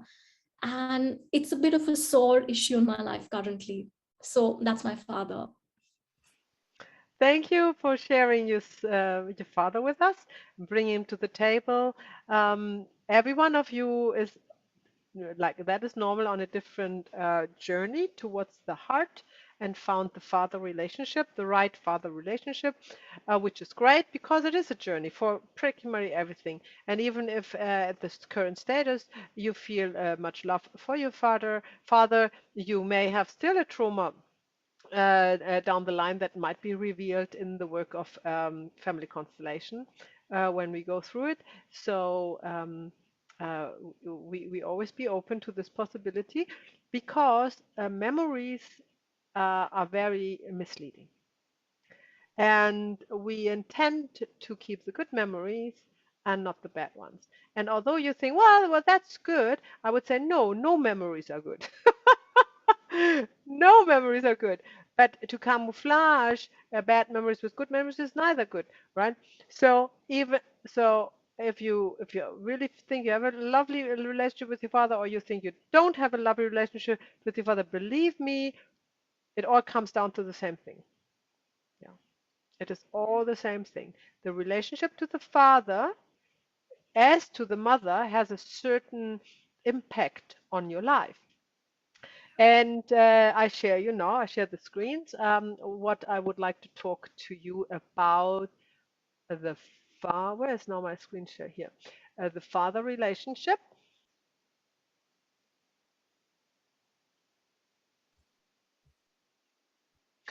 So we have introduced your fathers. And now, Bert Hellinger is saying father comes first. He secures the system. That's his original tone, right? He secures the system. The system meaning the new family. Yeah. And while that is mainly correct in his times, I think that is a little bit of old school thinking, because you definitely find nowadays women who secure the system, who are going to work, who are providing, who are building houses, everything that typically the man did before. So take that with a grain of salt. However, what is correct is definitely, and as I said, mother and father are equal. There is no one comes first in regards to the child. Yeah. So there's no difference. So that doesn't matter who comes first towards the child. Where does it matter is that the man is on the right side of the woman in the right order. Second order of love, who comes first? It's not the first like born, but it's the first in line is the father and then the mother, just because from the phenomenology of the work, you see that when the relationship is in order, the man is on the right side. And when the relationship is not 100% in order, the man is on the left side of the woman. That is an interesting observation. And we now, because it is repetitive, can take it for granted that when a client is placing the father on the left side of the mother, there is a misconception of the roles of the parents, right? Something is not in order. Yeah. So then we're gonna start to work with the second order of love in regards to the parents. And see if there's anything, any word we can suggest, gesture, movement that would make naturally the representative of the father move to the right side, or the representative of the mother move to the left side. If we are not forcing that, what we see by the movement that they found order, right? Okay. There's this other quote that I like you to learn by heart. When he said success has mother's face, he also said addiction has, or addictions have father's face. And that is very, very, very true. Addictions that can be just smoking cigarettes or drinking alcohol to prescriptive drugs you overuse, anything. Gambling, sex addiction, any kind of addiction. There's a strong indication that there's an interrupted movement towards the father. So if you take a moment and ask yourself if there's anything that you think you're addicted to, and then look at it and see your father behind or instead of the addiction. Try it now. Close your eyes.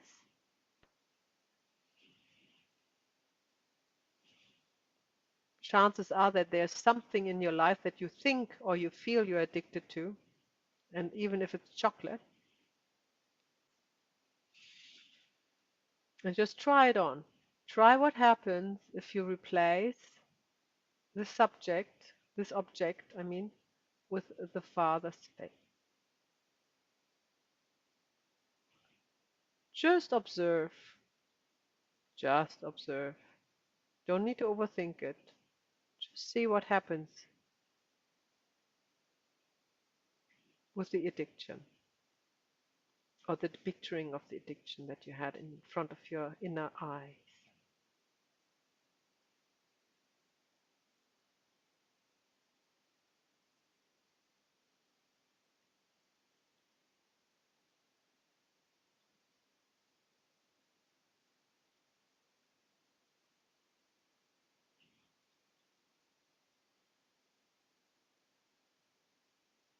And then say to your father's face, please, Dad, I need you. I cannot get enough of you.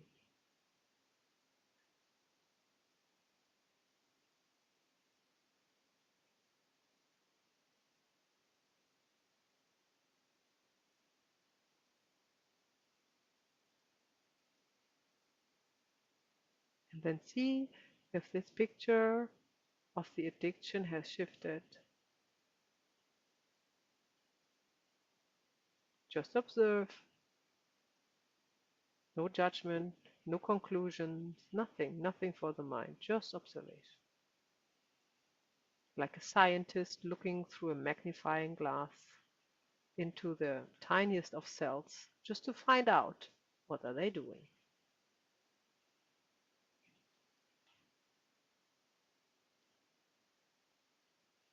And when you're ready, You open your eyes again.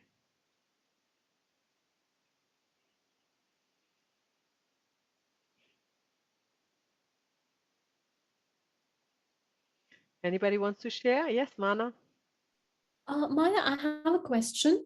Would an addiction and an OCD be the same thing in this context? Like an obsessive compulsive disorder? So I have never had OCD in a family constellation yet. I would be very interested in looking at it.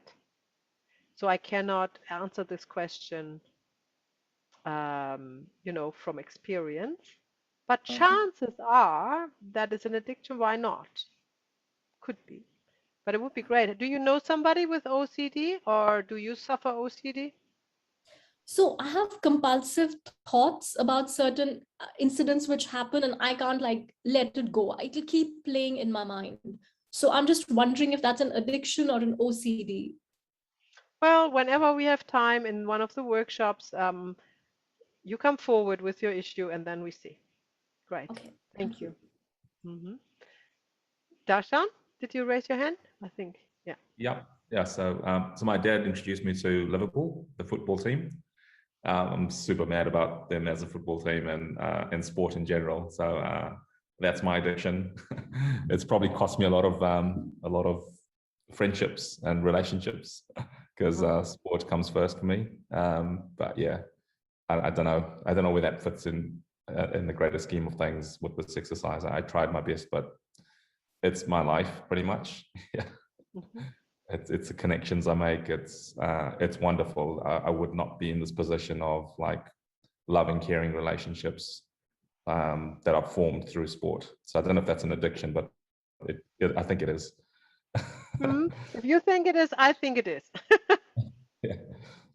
Because everything can be an addiction. Yes, you make it so. Yeah. Okay, thank you for sharing, Darshan. That's very interesting. We see how that leads you towards your father. Thank you. Anyone else wants to share? Grossio. Well, I used to smoke a lot before, and I quit smoking for 2 years, and then I started again, and I finally like found the strength to actually do the work of like quitting smoking and quitting the addiction. And oh my God, so much has come up with my father, and this time he was just laughing at me and just saying, "You're doing it right now." But I actually started like before quitting. I actually started like every time that I would be like smoking, just imagine being with my dad. And that actually changed the perception of what smoking meant. And it's quite interesting. That's But wonderful. Thank you for sharing. And did you see your father? You haven't heard of it. It just happened, or did you do it because of Bert Hellinger's Orders of Love?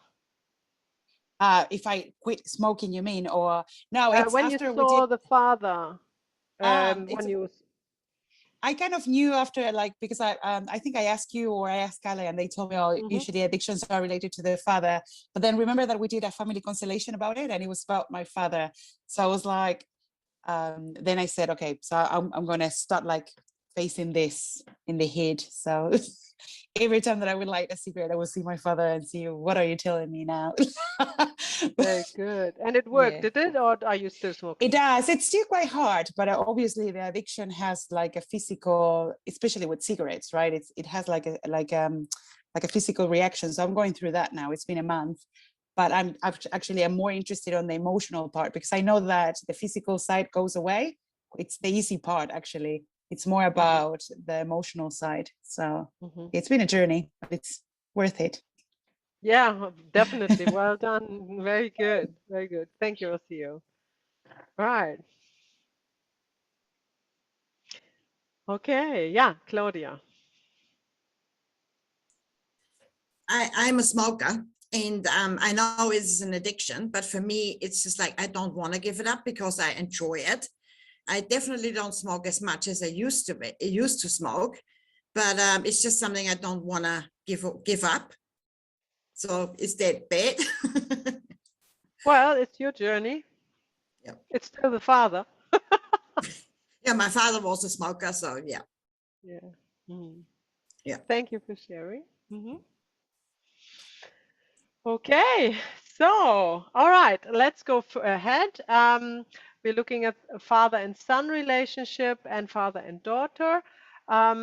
It is quite similar to mother and daughter and mother and son, with the polarities and the similarities, and in the goods and in the bads.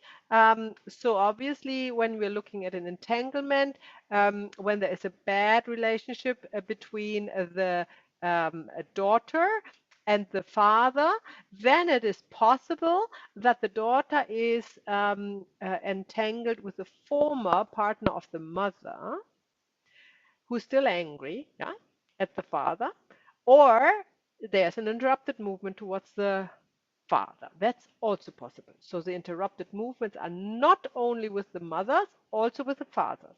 Hmm? So also bear that in mind. However, it is more likely you have an interrupted movement towards the mother, because the bond is stronger for a newborn or for the baby in general. So the absence of the father is not necessarily traumatic, right, to the child. But it happens definitely if the child is in need of the security the father provides, and the father is not there, then trauma can happen, definitely. And remember, when I said trauma, there's also this emotion of guilt, and that you wonder why would that, but that is like the child always thinks it does something wrong when it is in need of a parent and the parent is not coming or is not there, you know. It's because this is an egocentric world for the child. It cannot think abstract. It always looks at the world from their own point of view. So it's kind of like it has superpowers. Every kid has superpowers. You know, they create everything, nobody else. And this is how they create a feeling of guilt then. Darshan, your hand was up? Yeah, just wanted to share something really quickly. I know someone mentioned earlier about the connection that was between mother and son. Now we have a daughter, she's now 18, but hers and my connection was extremely powerful, very spiritual, right all the way through to 14 until we had a disagreement, and now she lives with mum. But essentially it was really amazing to be able to just connect energetically. And I feel like we still do that in a different way as she's working through things. So yeah, I just wanted to share that. Thank you. That's wonderful. Thank you very much. Oh. So that's a father-daughter. Thank you. And then the father-son relationship. There we have either so two alike polarities that could clash or that could find a very good connection, right? So here we have the same. If it's a good connection, it might speak for the fact that there is no interrupted movement towards the father, neither in the own life of the child nor entangled into a former interrupted movement with the father, which is always a possibility in family constellation. But if the relationship from the son to the father is not good, then we can most likely see that there's an interrupted movement towards the father. Or an entanglement that we have to look at somewhere else. So why there wouldn't be an entanglement with a former, actually it could be a former partner of the mother, could make a son angry at his own father. Remember, first order of love, belonging. Former partners of the parents are part of the family system. Why is that?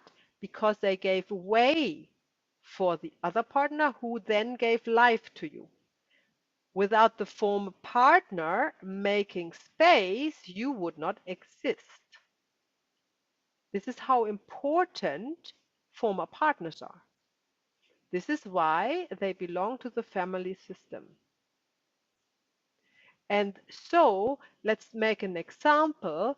There is a child, there is a son with mother and father. And before the mother met the father, she had another partner. and she left the partner for the father, and the partner was very much in love with her and had hopes to have children with her. Very disappointed and very, very angry at the other father, at his successor, yeah, that he's get to have this wife and children and everything else. Because he's part of the family system, the son can get entangled with this person, feeling his anger towards the father and makes it his own. Yeah? That's a classical entanglement. You don't need to understand it right now because we're talking about entanglements later on in the course. So you really understand it. I just want to point it out where I see it so you are prepared for it when you see it. Yeah? Okay, so what expectations do we have for the father? Most of the times what you hear from clients when they talk about the father is saying, most of the times, he wasn't there much. No, he was working. He was just not very present because the daily care was left to the mother. And of course, in former generations, that was even more prominent than in our generations, right? But it still is so. And also nowadays, when often parents get divorced when the child is young, normally the child lives on with the mother, and the father is more a visitor to the life of the child, which is different, obviously, to living with the family. So, so this makes then, or that creates expectations in this, in the son or in the child, that the father should have been there more often, but he wasn't, right? These are expectations that you most often hear. I can barely think of any other expectations than his presence. I have never heard, oh, he didn't give me enough money or something like that in a constellation. I can't recall any other than that expectation, that he wasn't there. Hmm? Then there is a letting go from the father as well. And that is easier often for the sons than for the daughters. It's just what it is, right?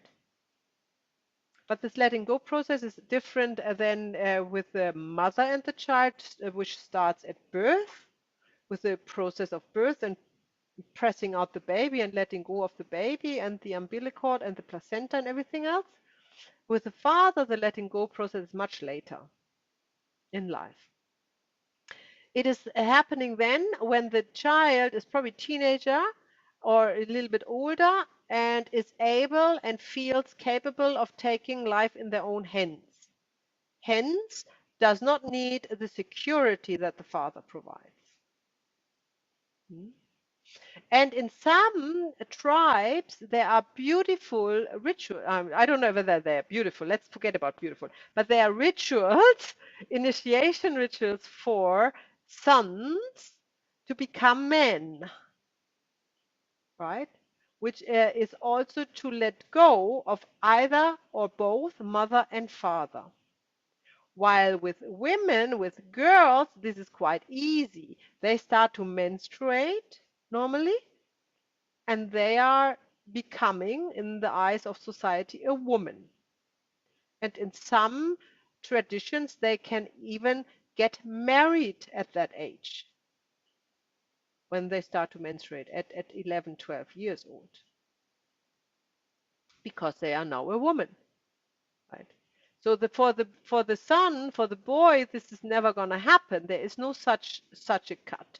So there are these interesting rituals where sons or young boys between 14 and 16 have to go through whatever initiation to become a man. I think in the Western culture this is not common. And I also seem to observe a boy struggling with becoming man in a way, right? Because they don't really know when do I finish to be a child and when, when am I a man? So that just takes a little bit longer, maybe. So the letting go process, Maya, but Yes. In South America, we do have a ritual for women that it's when you turn 15, actually, that it's not that Oh. you're a woman, it's kind of like it's the initiation that you're eligible. So you have a big party, like even in my generation, I don't know if they still do it, but it was kind of a big deal. Like it was kind of like presenting you in society because you were eligible Oh. to get married. Anyway, With 15. It was 15. but you were 15. Yeah. But Oh, I mind remember you. that it was a big deal for my dad. Like he was like very moved because of that, because it's kind of like, yeah, it's, I think He has to that let made go. sense. Yeah. That's very interesting. And just when you said that, Rocio, that reminds me that, of course, in former days, that was actually common, no? That there was a ball, and then the young ladies have been introduced to society, and yeah, and were, yeah, as you said, available, eligible, and yeah, and let go of the. But that was for women, yeah. So for men, I think they went to the military or something. There must be something like that. When you turned 18, it was in Argentina that you were, yeah, you had to go to the army as well. But they Yeah. used to be parties as well. I think here in New Zealand, they do it when they turn 21. Yeah. The 21st like birthday is a big thing for boys and girls, I Yeah, think. interesting. Yeah. Yeah, for boys and girls, 21st is that we have, do we have a Kiwi in? No, we don't have a Kiwi in the group. Yeah, I might gonna ask a friend what that is. Claudia.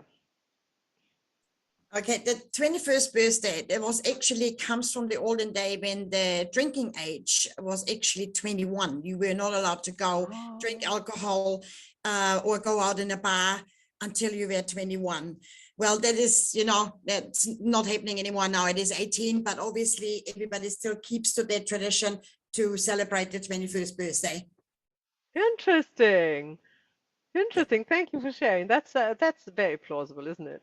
Yeah. That they all get drunk. I know that when they party 21st, they all get drunk. That's about it. They need lots of Yeah. alcohol. In Argentina, it was 18 because I think that it was the time, it's what the time when you can actually start like signing like working contracts and all that stuff. So it's kind of like when you can literally like start working and you can, yeah, get separated from your parents legally. Right, interesting.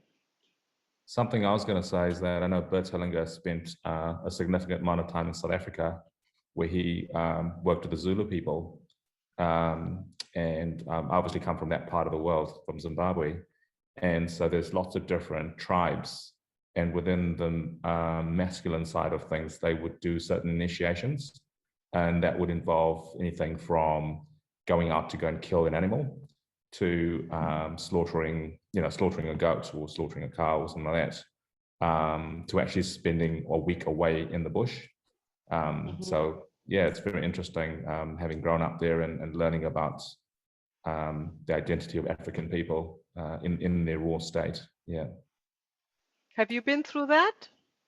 Not particularly, no, but I grew up with boys in my group and in my tribe, I guess. And one of them was, one of the specialities was actually slaughtering a cow and then eating the insides while they were still warm. So the intestines and all that, you had to eat it as it was raw and it was warm. And that was part of the initiation. Well, bizarre. Thank you, Darshan. Very I bizarre. know I'm it's a bit glad I'm gross. vegan.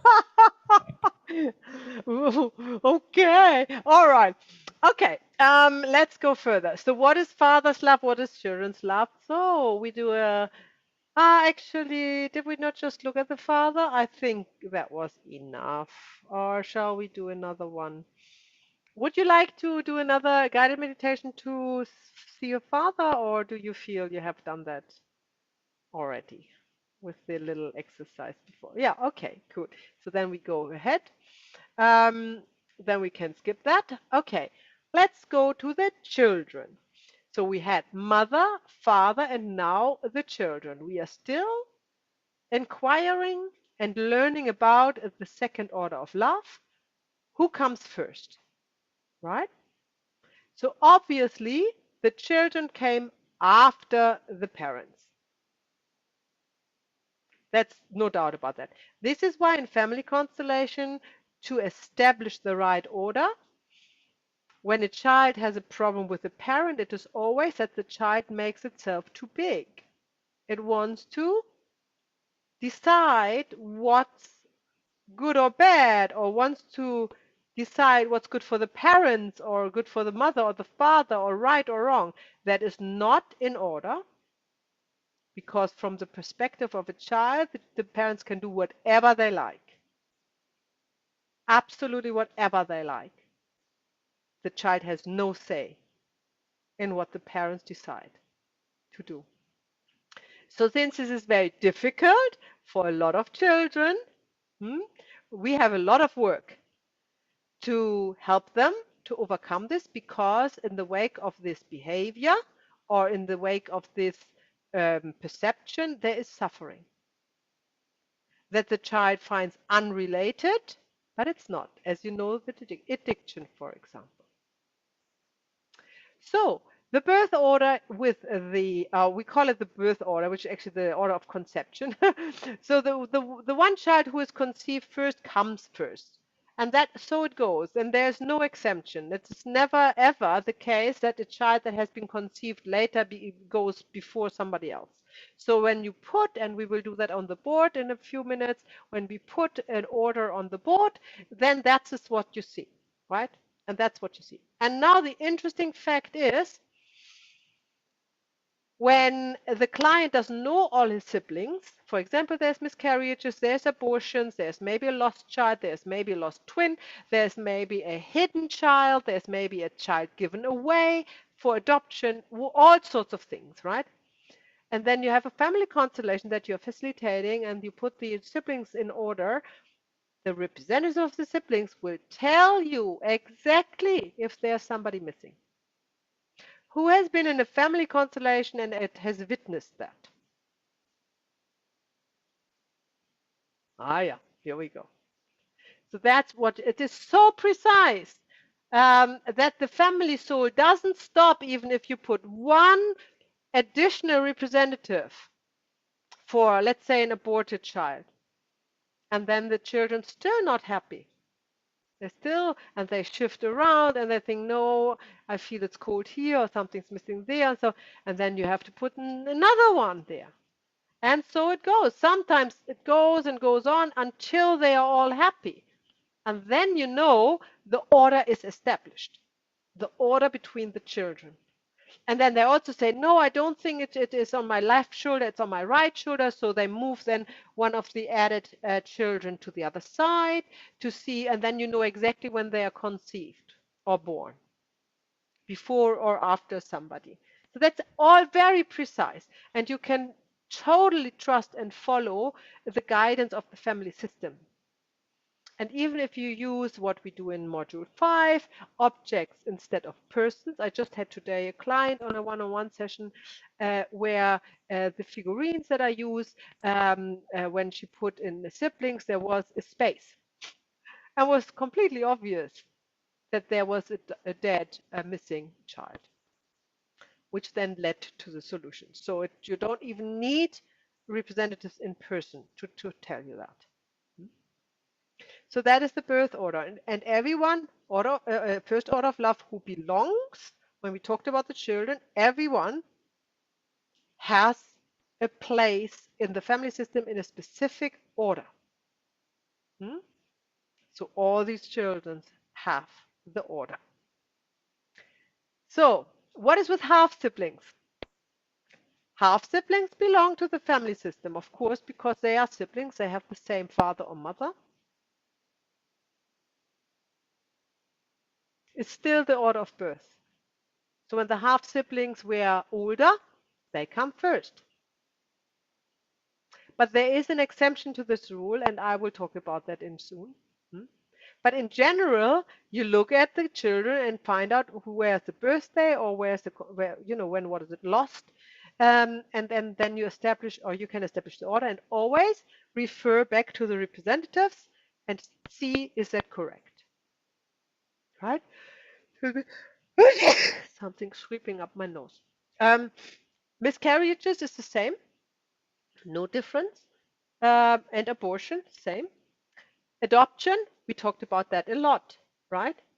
So the child who is adopted has been born, obviously, has been born in a family, and now it's part of this family where it has been born into, and is part of the order there, and the order when the conceptions or the birth were taking place. So the adopted child is not going to the adoption family and tries to find a place within the siblings there. Not in a family constellation. That's never a family constellation. That's a role play. Yeah. So everything that happens to a child that is disadvantaged, especially before the year 7, is hinting as either an entanglement with the family system or a past life karma situation, right? So you look at that, and they cannot fulfill any kind of role in the orders of the siblings because they are not capable, either physically or mentally. Yeah, they still need to be in this order, right? There is no difference. They still belong in the orders. But when we talk about later, what does it mean somebody's in a specific order? Then you have to bear in mind that they might not fulfill, because they can't, their specific role in the family system. Grandparents come before the parents and therefore are first, no doubt about that. There's nothing special about that. What I want to point out with the grandparents is entanglements are often skipping one generation. So there is very unlikely, not that it doesn't happen, but it is unlikely that an entanglement is happening with a father or a mother, right? But it is very often that the entanglement is with the grandfather or the grandmother. That's what you're actually looking for in a family system. Of course, or older, right? Or it could be the great-grandfather or the great-great-grandfather. That is interesting because today in another constellation there was which I had with a client, there was a double entanglement. The mother of the client was entangled with the great-grandmother, and the client was entangled with the grandmother with the same issue, right? So it's kind of a double entanglement. This can all happen. This is all possible.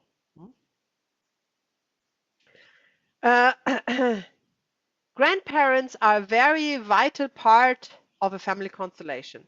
And when you start to constellate for a client, and you normally start with the immediate family, that meaning the client and his parents, I would recommend to always put the grandparents there as well. Because what you see is there one of the dynamics we are going through, I think it's tomorrow, is there a dynamic, is there an entanglement? You see that more clearly if there is the other generation, as if you only have the parents there. The ancestors, in what role or in which how do the ancestors come into play? So we said we are normally not deciphering between generation 4 to 7 because it's normally not necessary in the new family constellation. So it's also not necessary to establish an order there. If we are working with an ancestor, we are working with an ancestor. If you have, however, a row of generations that you work with, which you often have in interrupted movements towards the mother, as we discussed before. Now let's imagine you put 7 generations of mothers there. Then the interrupted movement goes from one to the other. There's normally no gap.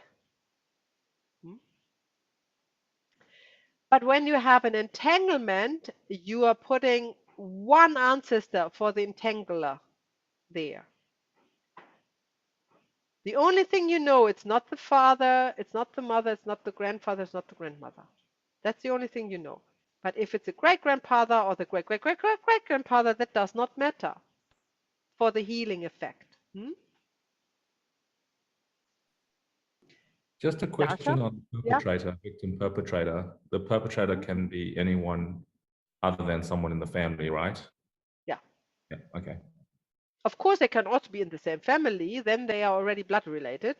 But through the victim perpetrator dynamic, one who is not blood related becomes part of somebody else's family system, and vice versa. So both of them. So we talked about the orders in ancestors and the entanglements with ancestors. So the other thing is why it's also advisable when you put the immediate family and the grandparents there to choose one representative for the ancestors is not only can you see if there's an entanglement with an ancestor, but more importantly, you can use this ancestor for support. Because the other role of an ancestor is to give support. And how do you see when an ancestor shows up, if it's entangler or giving support? It's with the gestures they have. You can clearly see that. Yeah. Somebody who is supporting, is there for support, is open, is smiling, is loving. Yeah. Is giving. That is clearly. And ancestors do like to come and support a family constellation. So it's also a viable tool that you can use to get things going because whoever is worked with needs support. And that would be the ancestor. So in this case, you would ask the client or whoever is working with you in this moment to ask the ancestor for blessings.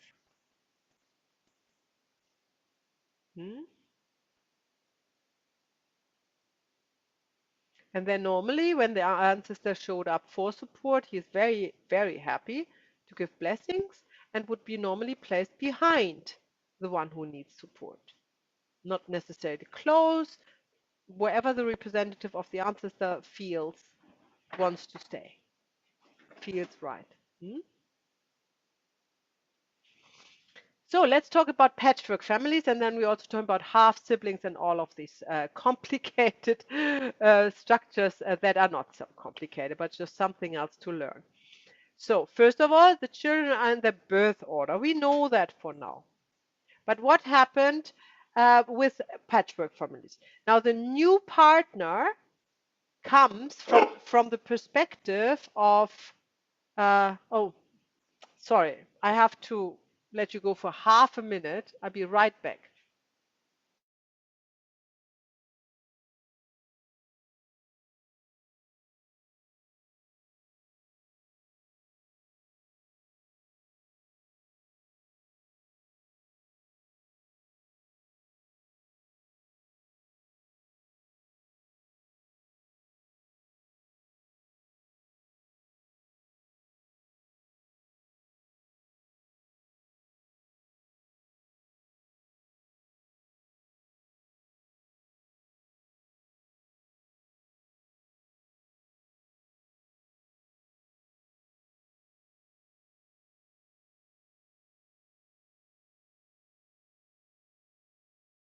Okay, I'm back. Sorry.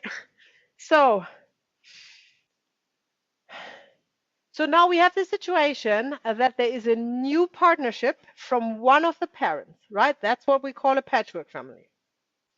There is a new partnership from one of the parents. Now there's just a new partner. So from the perspective of the child, the new partner is not part of the family system. Remember, first order of love, who belongs? Former partners belong because they made space for your parent who has conceived you, or conceptualized, or how do you say, created you. The later partner has no impact on your life, right? And that is often misunderstood. The later partner is may raising the child, is like an adoptive parent, not part of the family system, right? Okay. So from the perspective of the father, however, the new partner comes first. The old partner, from the perspective of the father, is the new partner comes first when they create a new family system through having a child. So that's the order, second order of love in a patchwork family. Now, when they have a new child, there are half siblings. Now, the question is, who comes first there?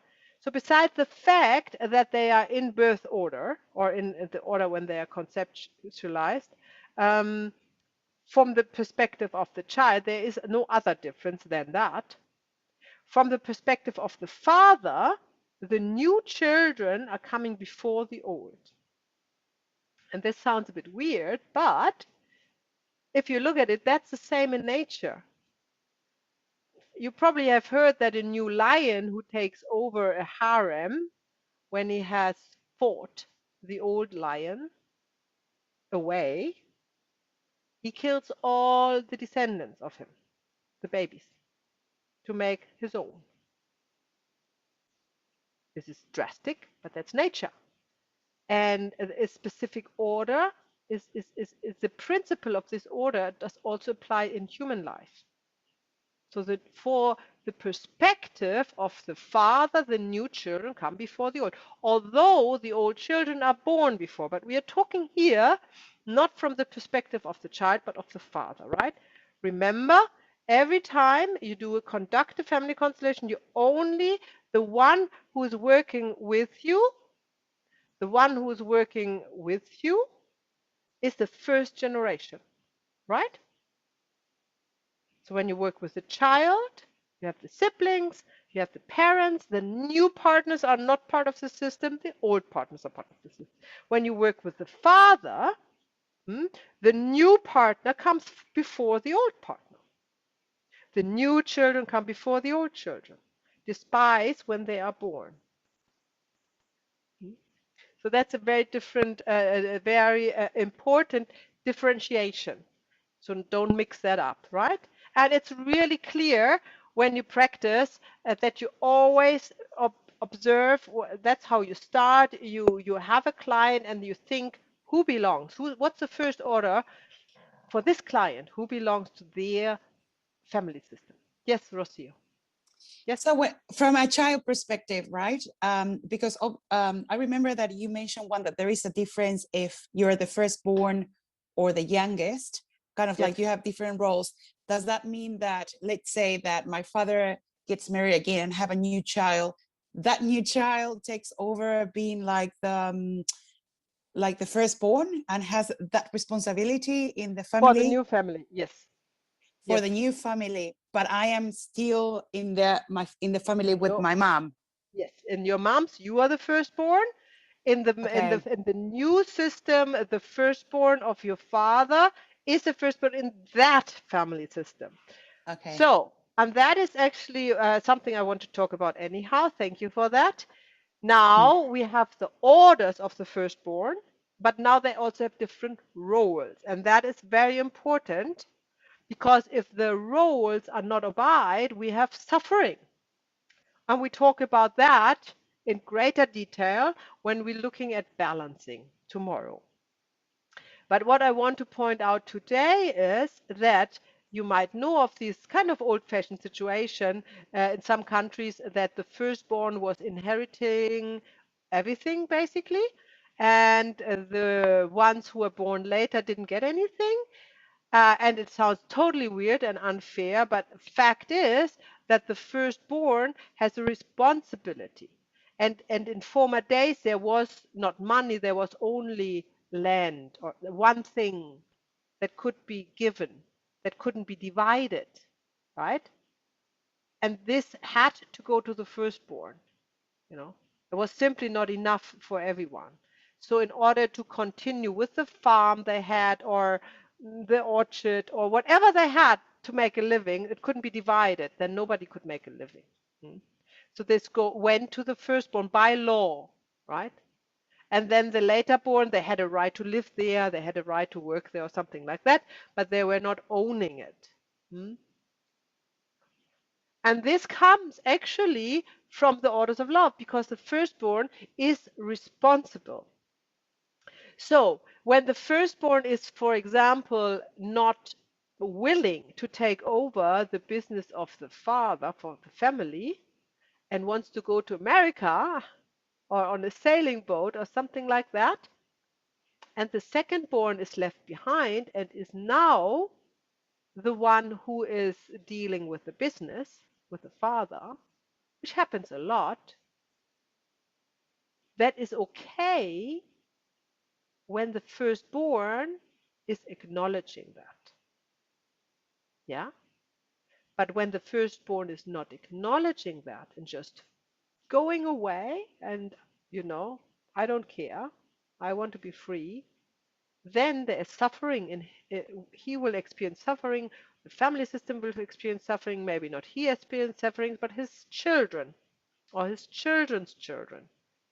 Yeah? Because this is a breach of the orders of love. It's not balanced. It's not looked after. It's not compensated. And therefore traumatic and stored in the family soul.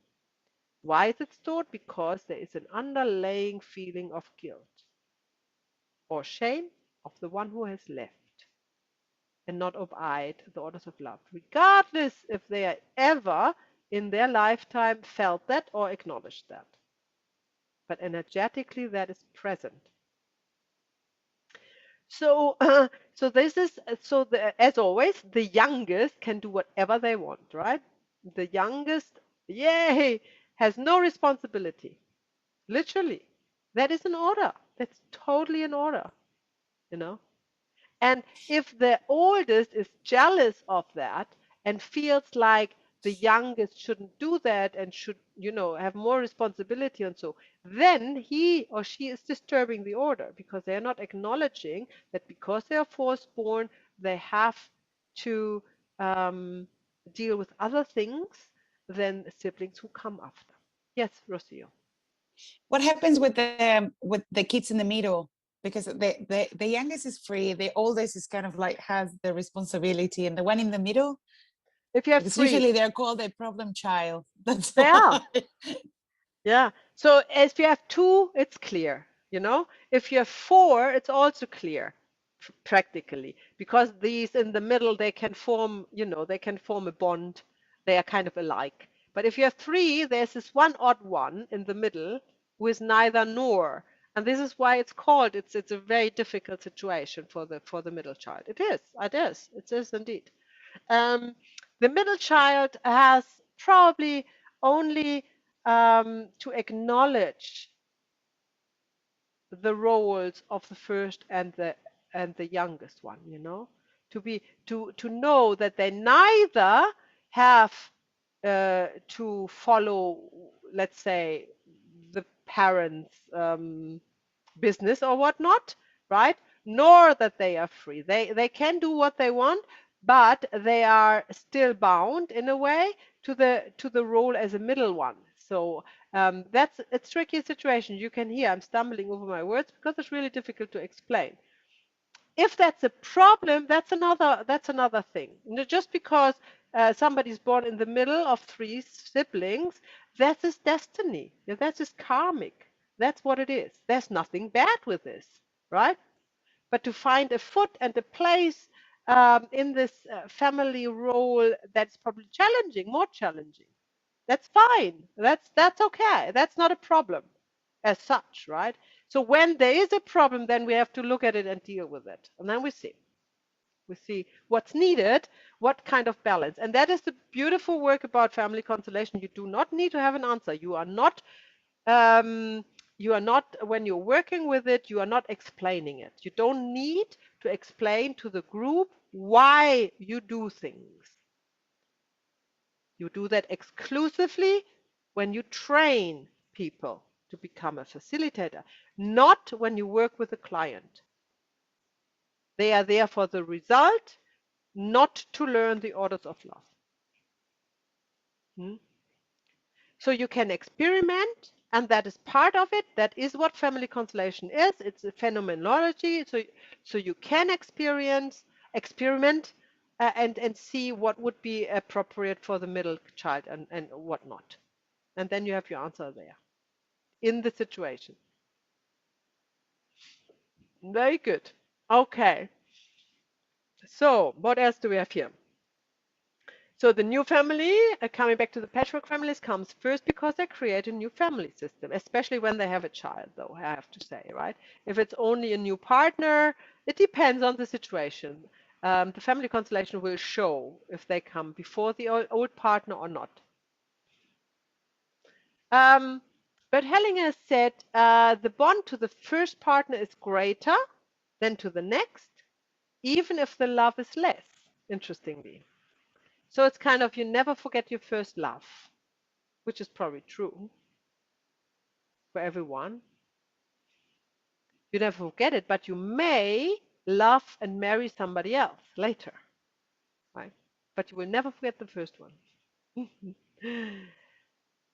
He says also to break the bond to the first one is to feel guilty.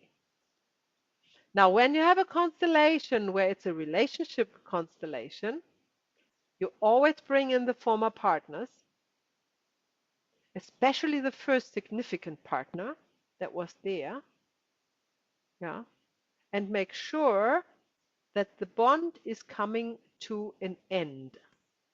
So no feeling of guilt is left, because often it is. And that is then hindering the client to really lead a fulfilled new partnership. And the former partners are very important to help with this.